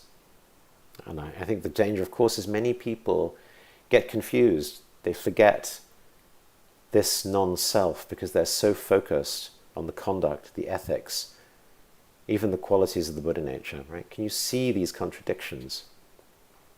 Well, Buddha nature may be there, but it's also emptiness. I think very hard for us to understand that word emotionally, right? Even if we understand it intellectually, it's not internalized yet. And we talked about, the great diversity also when it comes to discipline. Right? Rinpoche talked about how some monks and nuns can shave their heads, whereas others are yogis who keep every lock. They see them as dakinis, as mandalas. Some keep their smelly dreadlocks for their entire life. I found this photo I wanted to show you. Now that one on the left I do love, right? That's by a photographer I love called Joey L. And that's a sadhu by the Ganges. And just look at his hair. Yeah, the one on the right is a nun in Ladakh. I just love the photo also. Just that contrast. And I think what's so interesting, right? These are both completely authentic forms of practice, right? I mean, in Buddhism, we can't say that one is right and one is wrong. And I think this is behind so much of the confusion, especially for newcomers. Right? What on earth is Buddhism where both of these things, seemingly so different, are allowed? Right? And likewise in the practice lineages, as we said. This non-dual view permeates Buddhist culture, lifestyle, symbolism. We have another set of images I found. Yeah, so on the left you have monks like Shariputra, right? Serene, simple, renunciant, ascetic, begging bone, bare feet. In the middle, Avalokiteshvara, right? Bodhisattvas. Or Vimalakirti, right? Wealthy, earrings, nose rings, adorned with fine, rich garments, jewels, anklets. As Rinpoche said in the 21st century, this might be somebody with gold teeth and a limousine. Yeah, on the right, the tantric path, Mahasiddhas, like Saraha, or the arrow-making Dakini. Yeah, and our Rinpoche's lineage venerates the wanderer, the herika, whereas worldly society would see them as bums. Yeah, so these three seemingly contradict, especially if you're looking for simple ethical guidance on the right way to live. How can there be a right way when these ways are so different? Yeah, but for those who appreciate this culture of non-duality, it all fits. Yeah, and why is it accepted? Well, because of the view. It's there, it's not there. The union of emptiness and appearance. Remember, any practice that has the view and leads you closer to the truth is a path. It is a skillful means. And yes, it depends, right, how much we need, right? For monks, there are 227 vows and lots of discipline, how to behave, all manner of action. I found a translation of the Buddhist monastic code online by Tanisaru Bhikkhu. Right? It has 2 volumes and 1,492 pages, right? That's a lot of detail on right action and conduct. I mean, for ordinary householders, it's already much higher level. We talk about do no harm, do good, train your mind. But it's much harder now, right? Needs much more interpretation. And when you get to the highest path, the non-dual path, you're now told that action is spontaneous action, non-doing, free from dualistic thought, uncontrived, unfabricated. Right, in Dudjom Rinpoche's Calling the Lama, he says, now clinging to style and manner is destroyed with crazy abandon. Let this life be spent in this state of uninhibited, naked ease. But just note how far that is from the state of the beginner. Yeah, I mean, you could give me a trumpet to play and tell me to be spontaneous. I don't think it's going to be very pretty. Yeah? I could probably barely make a note. Right? You give that same trumpet to Miles Davis, something very different happens when you ask him to be spontaneous. Yeah? So, really making the point, let's not delude ourselves about our ability to engage in spontaneous action. Right? Like Miles Davis playing the trumpet, right? Like mastery in any field, spontaneity requires a great deal of practice, of mastering the technique, the skillful means, the mindsets, the discipline. As a lovely example, the story of Cook Ting, actually from the Zhongzi, the Taoist text. Cook Ting was cutting up an ox for Lord Wenhui.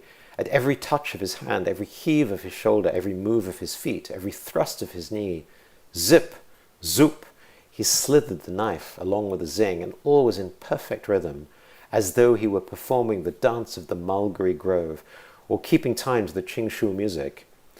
"Ah, this is marvellous," said Lord Wenhui. "Imagine skill reaching such heights." Kuk Ting laid down his knife and replied, "What I care about is the way, which goes beyond skill. When I first began cutting up oxen, all I could see was the ox itself. After 3 years, I no longer saw the whole ox. And now I go at it by spirit and don't look with my eyes. Perception and understanding have come to a stop, and the spirit moves where it wants. I go along with the natural makeup, strike in the big hollows, guide the knife through the big openings, and follow things as they are. So I never touch the smallest ligament or tendon, much less a main joint. A good cook changes his knife once a year because he cuts. A mediocre cook changes his knife once a month because he hacks.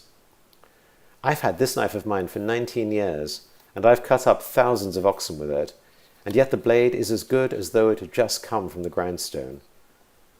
There are spaces between the joints, and the blade of my knife has really no thickness. If you insert what has no thickness into such spaces, then there's plenty of room. More than enough for the blade to play about it. That's why after 19 years the blade of my knife is still as good as when it first came from the grindstone." Yeah, so spontaneous action. Yeah, so for most of us, of course, our ability to be spontaneous is limited by our habits, our skillful means, our training. We can only be spontaneous if we know how to do something. Without technical mastery of our instrument, of our Buddhist practice, our spontaneity will be limited. And I think it's also our view, right? Many of us have a very limited idea of what spontaneous means. I think we associate it with being free and wild and countercultural. Maybe hippies or artists or rock musicians after playing a concert. Long hair, undisciplined, lots of sex and drugs and alcohol. Right? We can't imagine spontaneity within the form of discipline, right? How to be elegant and outrageous together, as Rinpoche puts it. So, okay, what about non-duality with the result?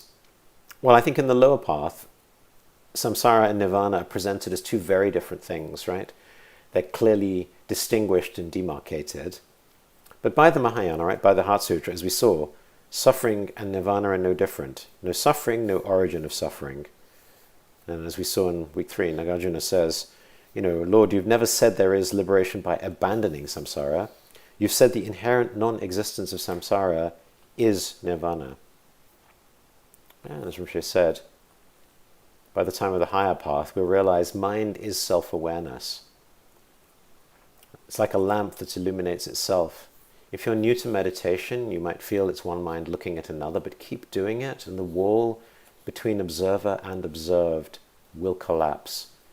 You'll know there is no object independent of subject. This is non-duality. So that's just a sense of, as we talk about results, what might it mean? Yeah, I just want to close by talking a little bit about, Rinpoche gave some lovely teachings on non-duality, on mandala, on Kuntuzangpo, and just extract a few things from those. Because mandala is it's very commonplace as symbolism, especially in Vajrayana Buddhism. And he said it's good to understand it as rim and center together, right? A paradox. In fact, the Tibetan word for mandala, Kyoko, actually has this connotation of rim or periphery or perimeter and center. Which I said another way you can understand it is order and chaos. And it's when we try to make order out of chaos that we have the cause of suffering. In fact, trying to make or contrive anything, any fabrication deprives you from spontaneity, from the genuine, from the uncontrived. So in a mandala, you have usually a central deity and then retinue deities in the 4 directions. But as you're constructing this as a visualization, you start in the center, but then as you move to the east for you is now the center.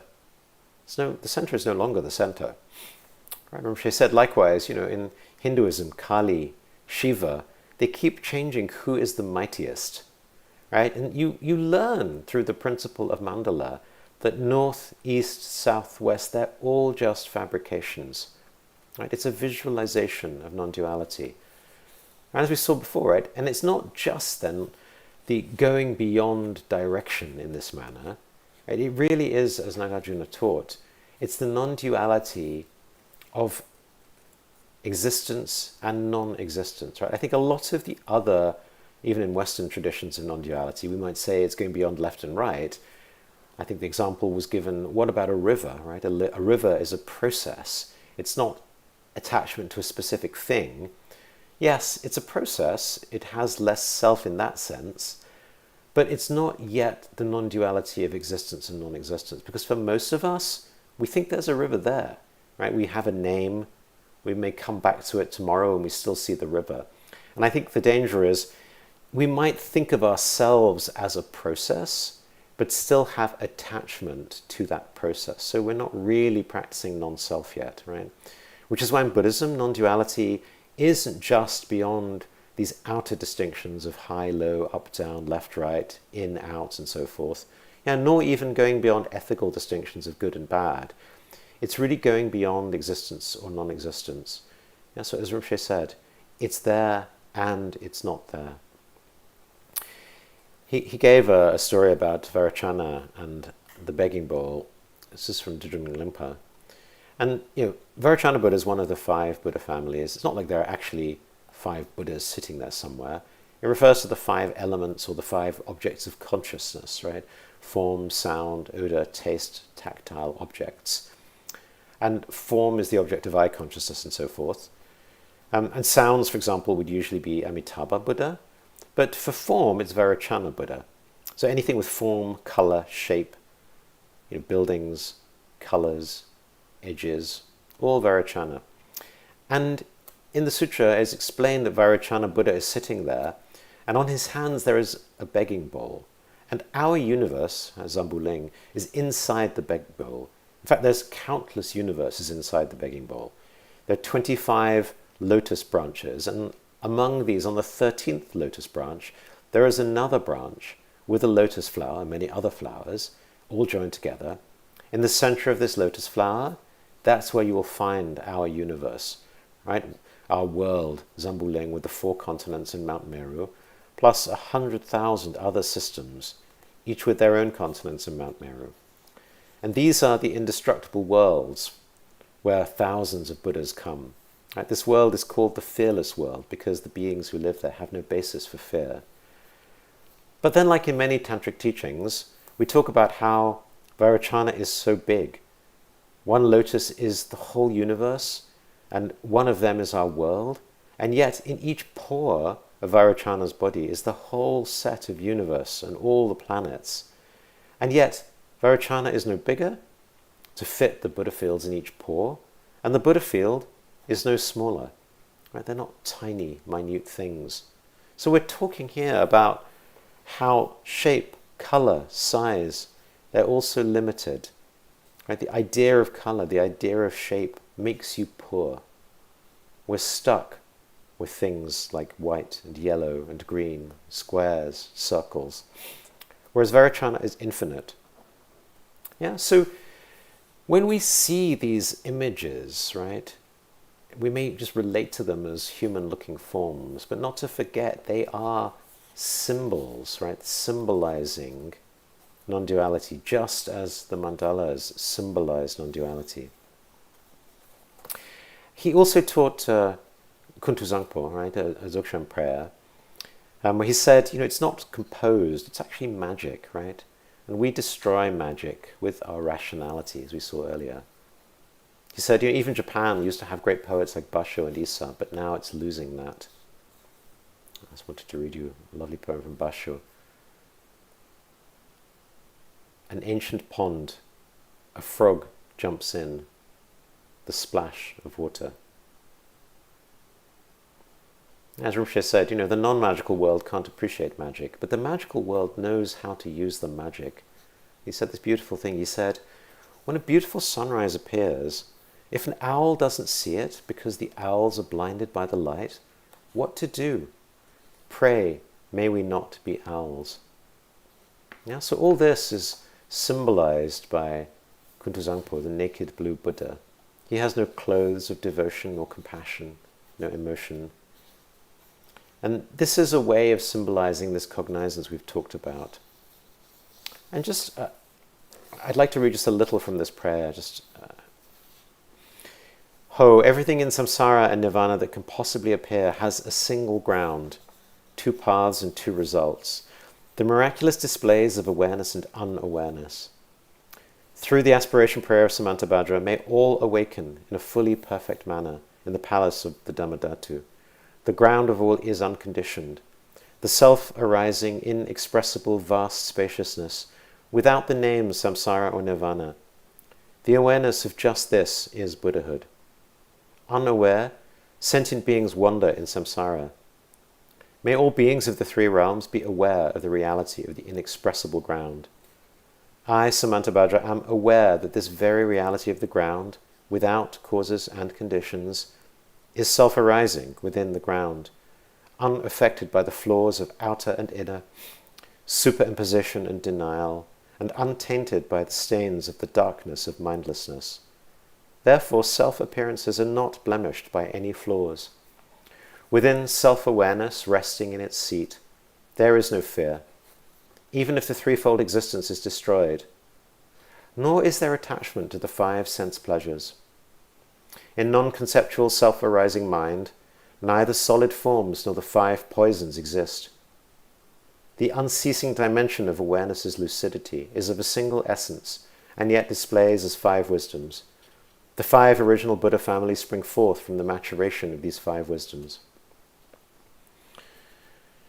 Since I am the original Buddha, through my aspiration prayer, may all sentient beings cycling through the three realms recognize the face of self-arising awareness and fully unfold great wisdom.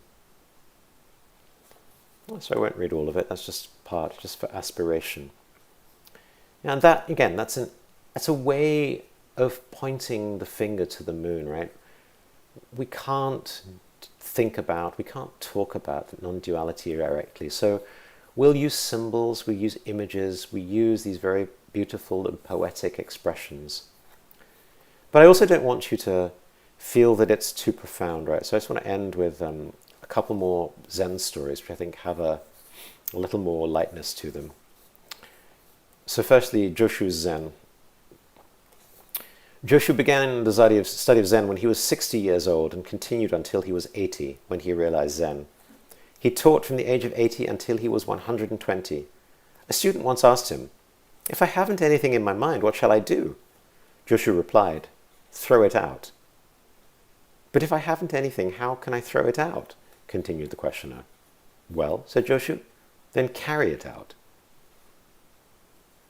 Okay, I'm not going to give the commentary on each of these, but I'll leave them with you, right, so that you can just enjoy them and just reflect for yourself on their non-duality.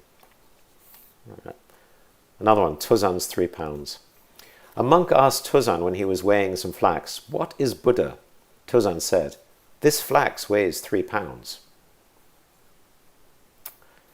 Okay, another one on Samadhi, called The Real Miracle. When Bankei was preaching at Ryumon Temple, a Shinsu priest who believed in salvation through repetition of the name of Buddha of love was jealous of his large audience and wanted to debate with him. Bankei was in the midst of a talk when the priest appeared, but the fellow made such a disturbance that Bankei stopped his discourse and asked about the noise. "The founder of our sect," boasted the priest, "had such miraculous powers that he held up a brush on his hand on one side of the river, his attendant held up a paper on the other bank, and the teacher wrote the holy name of Amida through the air. Can you do such a wonderful thing?" Bankei replied lightly, "Perhaps your fox can perform that trick, but that is not the manner of Zen. My miracle is that when I feel hungry, I eat, and when I feel thirsty, I drink." Okay, one last one, called Nothing Exists. Yamaoku Teshu, as a young student of Zen, visited one master after another. He called upon Doko no Shokoku. Desiring to show his attainment, he said, "The mind, Buddha, and sentient beings, after all, do not exist. The true nature of phenomena is emptiness. There is no realization, no delusion, no sage, no mediocrity. there is no giving and nothing to be received. Dokuon, who was smoking quietly, said nothing. Suddenly he whacked Yamaoka with his bamboo pipe. This made the youth quite angry. If nothing exists, inquired Dokuon, where did this anger come from? So I'll leave you with that. Just as a reminder, yes, please, let's study, let's practice the Heart Sutra, let's read the Prajnaparamutta Sutras, but let's not delude ourselves just that we think by reading the words that we shall understand, right? Otherwise, I think reality may come and hit us just like Dokuon hit Yamaoka. So with that, I wish you a wonderful week. I'll be back in 10 minutes with questions and answers. Otherwise, I look forward to seeing you all next week.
Okay, so welcome back. The questions and answers. It looks like it's going to be quite brief this week because we don't have very many. Let me start with a question from Elena. She asked, will clear seeing of the three marks, impermanence, dukkha, and anatta, will it lead us to the non-thought samadhi? And the answer is absolutely yes. Yeah, in fact, it'll take you way beyond, to full enlightenment if you keep practicing. Question from Tracy, two parts. So one is, I've always had a hard time opening my eyes when meditating. The guidance I received was to crack them open enough to let a bit of light in, but then I end up tensing my eyelids and it becomes impossible to relax. I know the standard advice is just close them then, but I'd like to keep trying. Curious, because when you meditate in the videos, your eyes are wide open and looking forward. Is that just because you're filming, or is that how you meditate? Yeah, so the answer is that is how I meditate. There is a difference between very generally, between the northern schools of Buddhism and the southern schools. I would say a lot of the Theravada schools teach either eyes closed or eyes half open or looking down a few feet in front. Back to what we're talking about, today, this notion of how direct or indirect do we want our path to be? Because obviously, if you're looking down or if your eyes are closed, it's much less direct, right? There's much less reality, so to speak, for you to take in. And so as a beginner, when your mind is less trained, less calm, it's much easier to start for many people to remove some of the distraction and just focus on awareness with less in your field of awareness. And then you can add more. Although I think in many of the Theravada traditions, they would never add more. They would just always stay the same way, right? And that that's very much the way it's done. Even I think in the Western insight meditation tradition.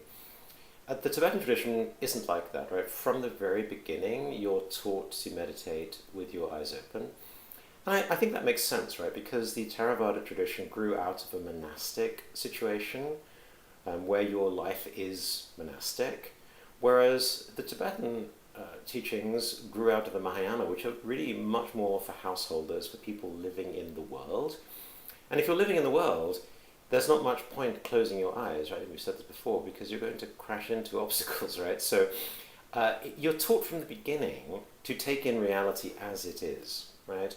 And also remember, our objective is not to try and calm our mind per se. Our objective is to see the truth. Now, you don't have to necessarily see the truth of all of it at once. You can take in parts, you can see part of it. So, now to answer your question, Tracy, I would say up to you. I mean, I strongly believe, but this is obviously my tradition, my lineage, eyes open allows you to habituate yourself to being mindful in your ordinary life.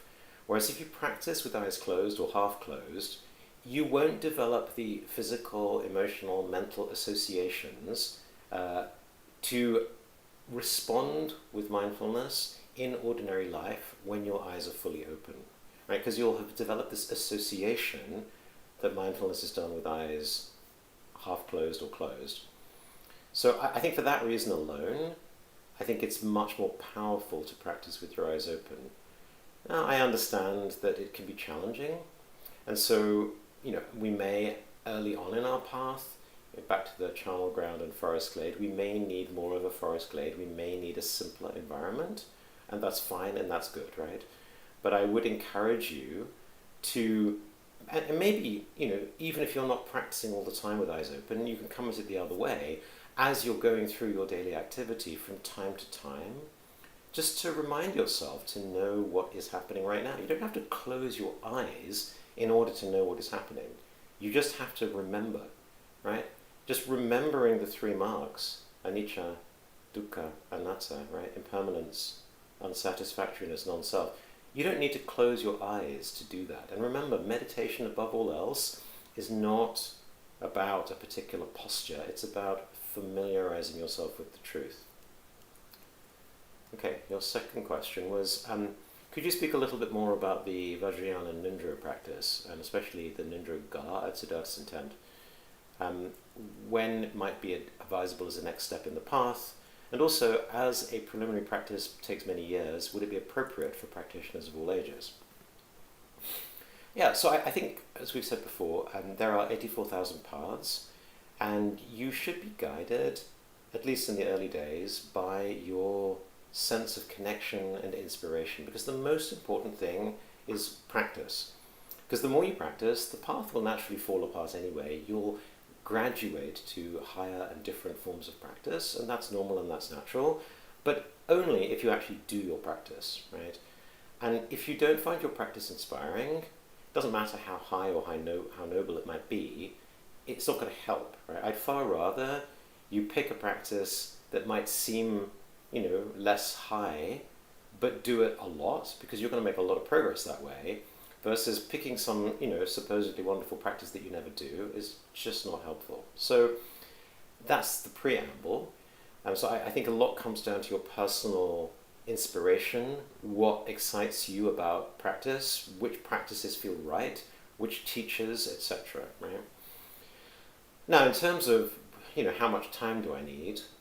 Yeah, I think to do the Nindra fully and properly, I think if you're doing it full time, in the context of something like a 3-year retreat, practicing 8-10 hours a day, you can do it in 6 or 9 months. Most of us, of course, don't practice, 10 hours a day. So if you're doing something more regular, like, half an hour a day, you can imagine that time is going to go up by a factor of, maybe 20. So instead of 6 months, you're probably looking at 10 years. And that's fine, right? I should also say, by the way, it's not as if when you finish the Nindro, your next practice is something completely different. Far from it. The Nindro is actually a complete practice in itself, right? And the Rinpoche has often said that word, preliminary, is very unfortunate because it leads you to think it's a lower path. It's not. It's a complete path to enlightenment.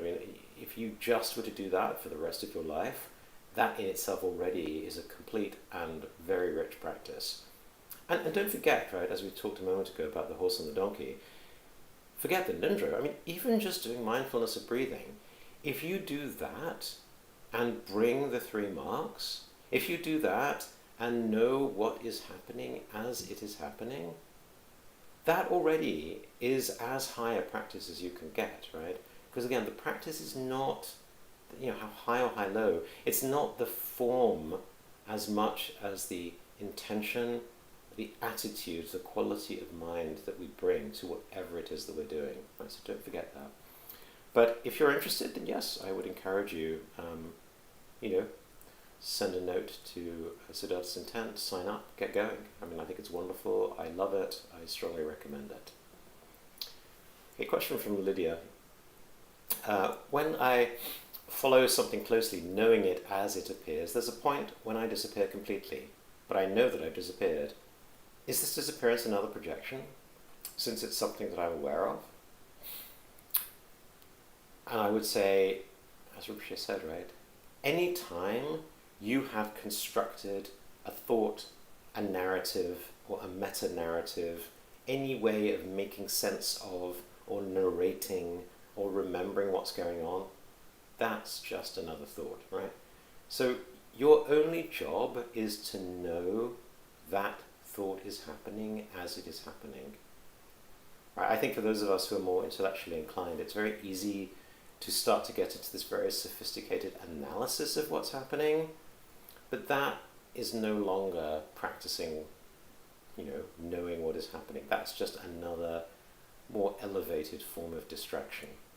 Right? So all you have to do is know what is happening as it is happening, including what you're noticing, including the stories you're telling about what you're noticing, including whatever interpretations you might be coming up with. Just know that. The second part of Lydia's question, is there a distinction between the faculty that projects and the faculty that is aware, or is the one that projects also the one that is aware?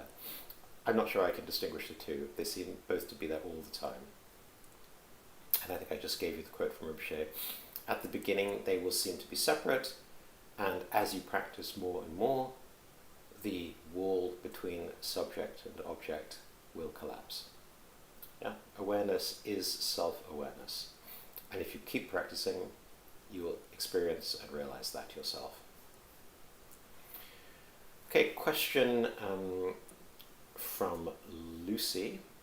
She asks, Rinpoche taught in Ukraine in 2013, and she gave the link, talking about emptiness and non-duality, and there was a question about how mind creates illusion, and he answered that illusion is itself created when there's subject and object, and that illusion is created by references. So thanks for that, Lucy. Actually, thanks for pointing me to the teaching, because I hadn't seen that one. It's really quite lovely.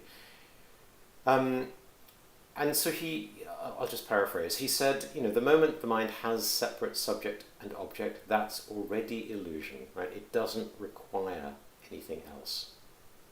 Because remember, illusion is the second we start to tell any story, to impose any dualistic frame onto non-dual experience. And as soon as we talk about subject or object, already we've done that, right? We already have a dualistic framing. So already it's illusion. Yeah. And then Rinpoche asked the person who asked the question, he said, when did you, first meet me? And the person said, a month ago. And he said, well, did I exist for you a year ago? And the person said, well, kind of, yes, because I'd already heard about you from a friend a few years back. And Rinpoche said, well, what about, a few years before that? And the person said, well, in my illusion, probably no. Rinpoche said, fantastic. That's exactly it, right? There was no phenomenon. You had no references. So in the relative world, there was no illusion of Rinpoche. Right? It's back to taking the hallucinogenic substance. Before you take it, there is no experience of tail. Right? And Rinpoche went on, he said, how do I taste? Of course, the person asking the question had no idea. And Rinpoche said, well, you think I taste salty because you taste yourself, and you think everyone tastes salty. That's how illusion is created, right? Always using references. And then he said, there are a lot of things about me that are not even part of your phenomena yet, and you're lucky because of that. So I think the point here is, so to your question, what does he mean when he talks about references? I think it's this point about illusion, it's the point about conventional truth, it's the point about how we see the photograph, but the men people just see some flat, they don't even probably know it's a piece of paper, just some flat material which they sort of scrumple up and taste, right? You only have phenomena when you have a certain set of references to create meaning, to create relative and conventional truth, right? Without the references to see a photograph as a photograph, the Me'en people do not see a photograph. Yeah? So the illusion is only possible when the right references are in place. Otherwise, you don't see it. Yeah? It's back to the example which I gave of, you need the causes and conditions of the heat in the desert to see the oasis. If you don't have those causes and conditions, you don't get the illusion. It's the same thing, right? Without the right causes and conditions, without the right conceptual, emotional references, we don't have the illusion. We'll go back to the beginning of what we talked about today, which is partly why in the Western world we have all these conceptual frames about ethics, the Abrahamic systems of good and evil.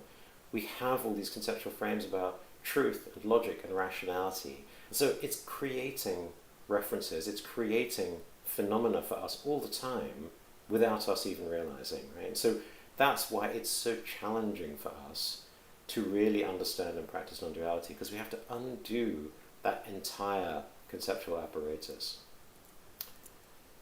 Okay, so that is the end of the questions. I'll wait a moment. Does anyone else have anything else they'd like to ask?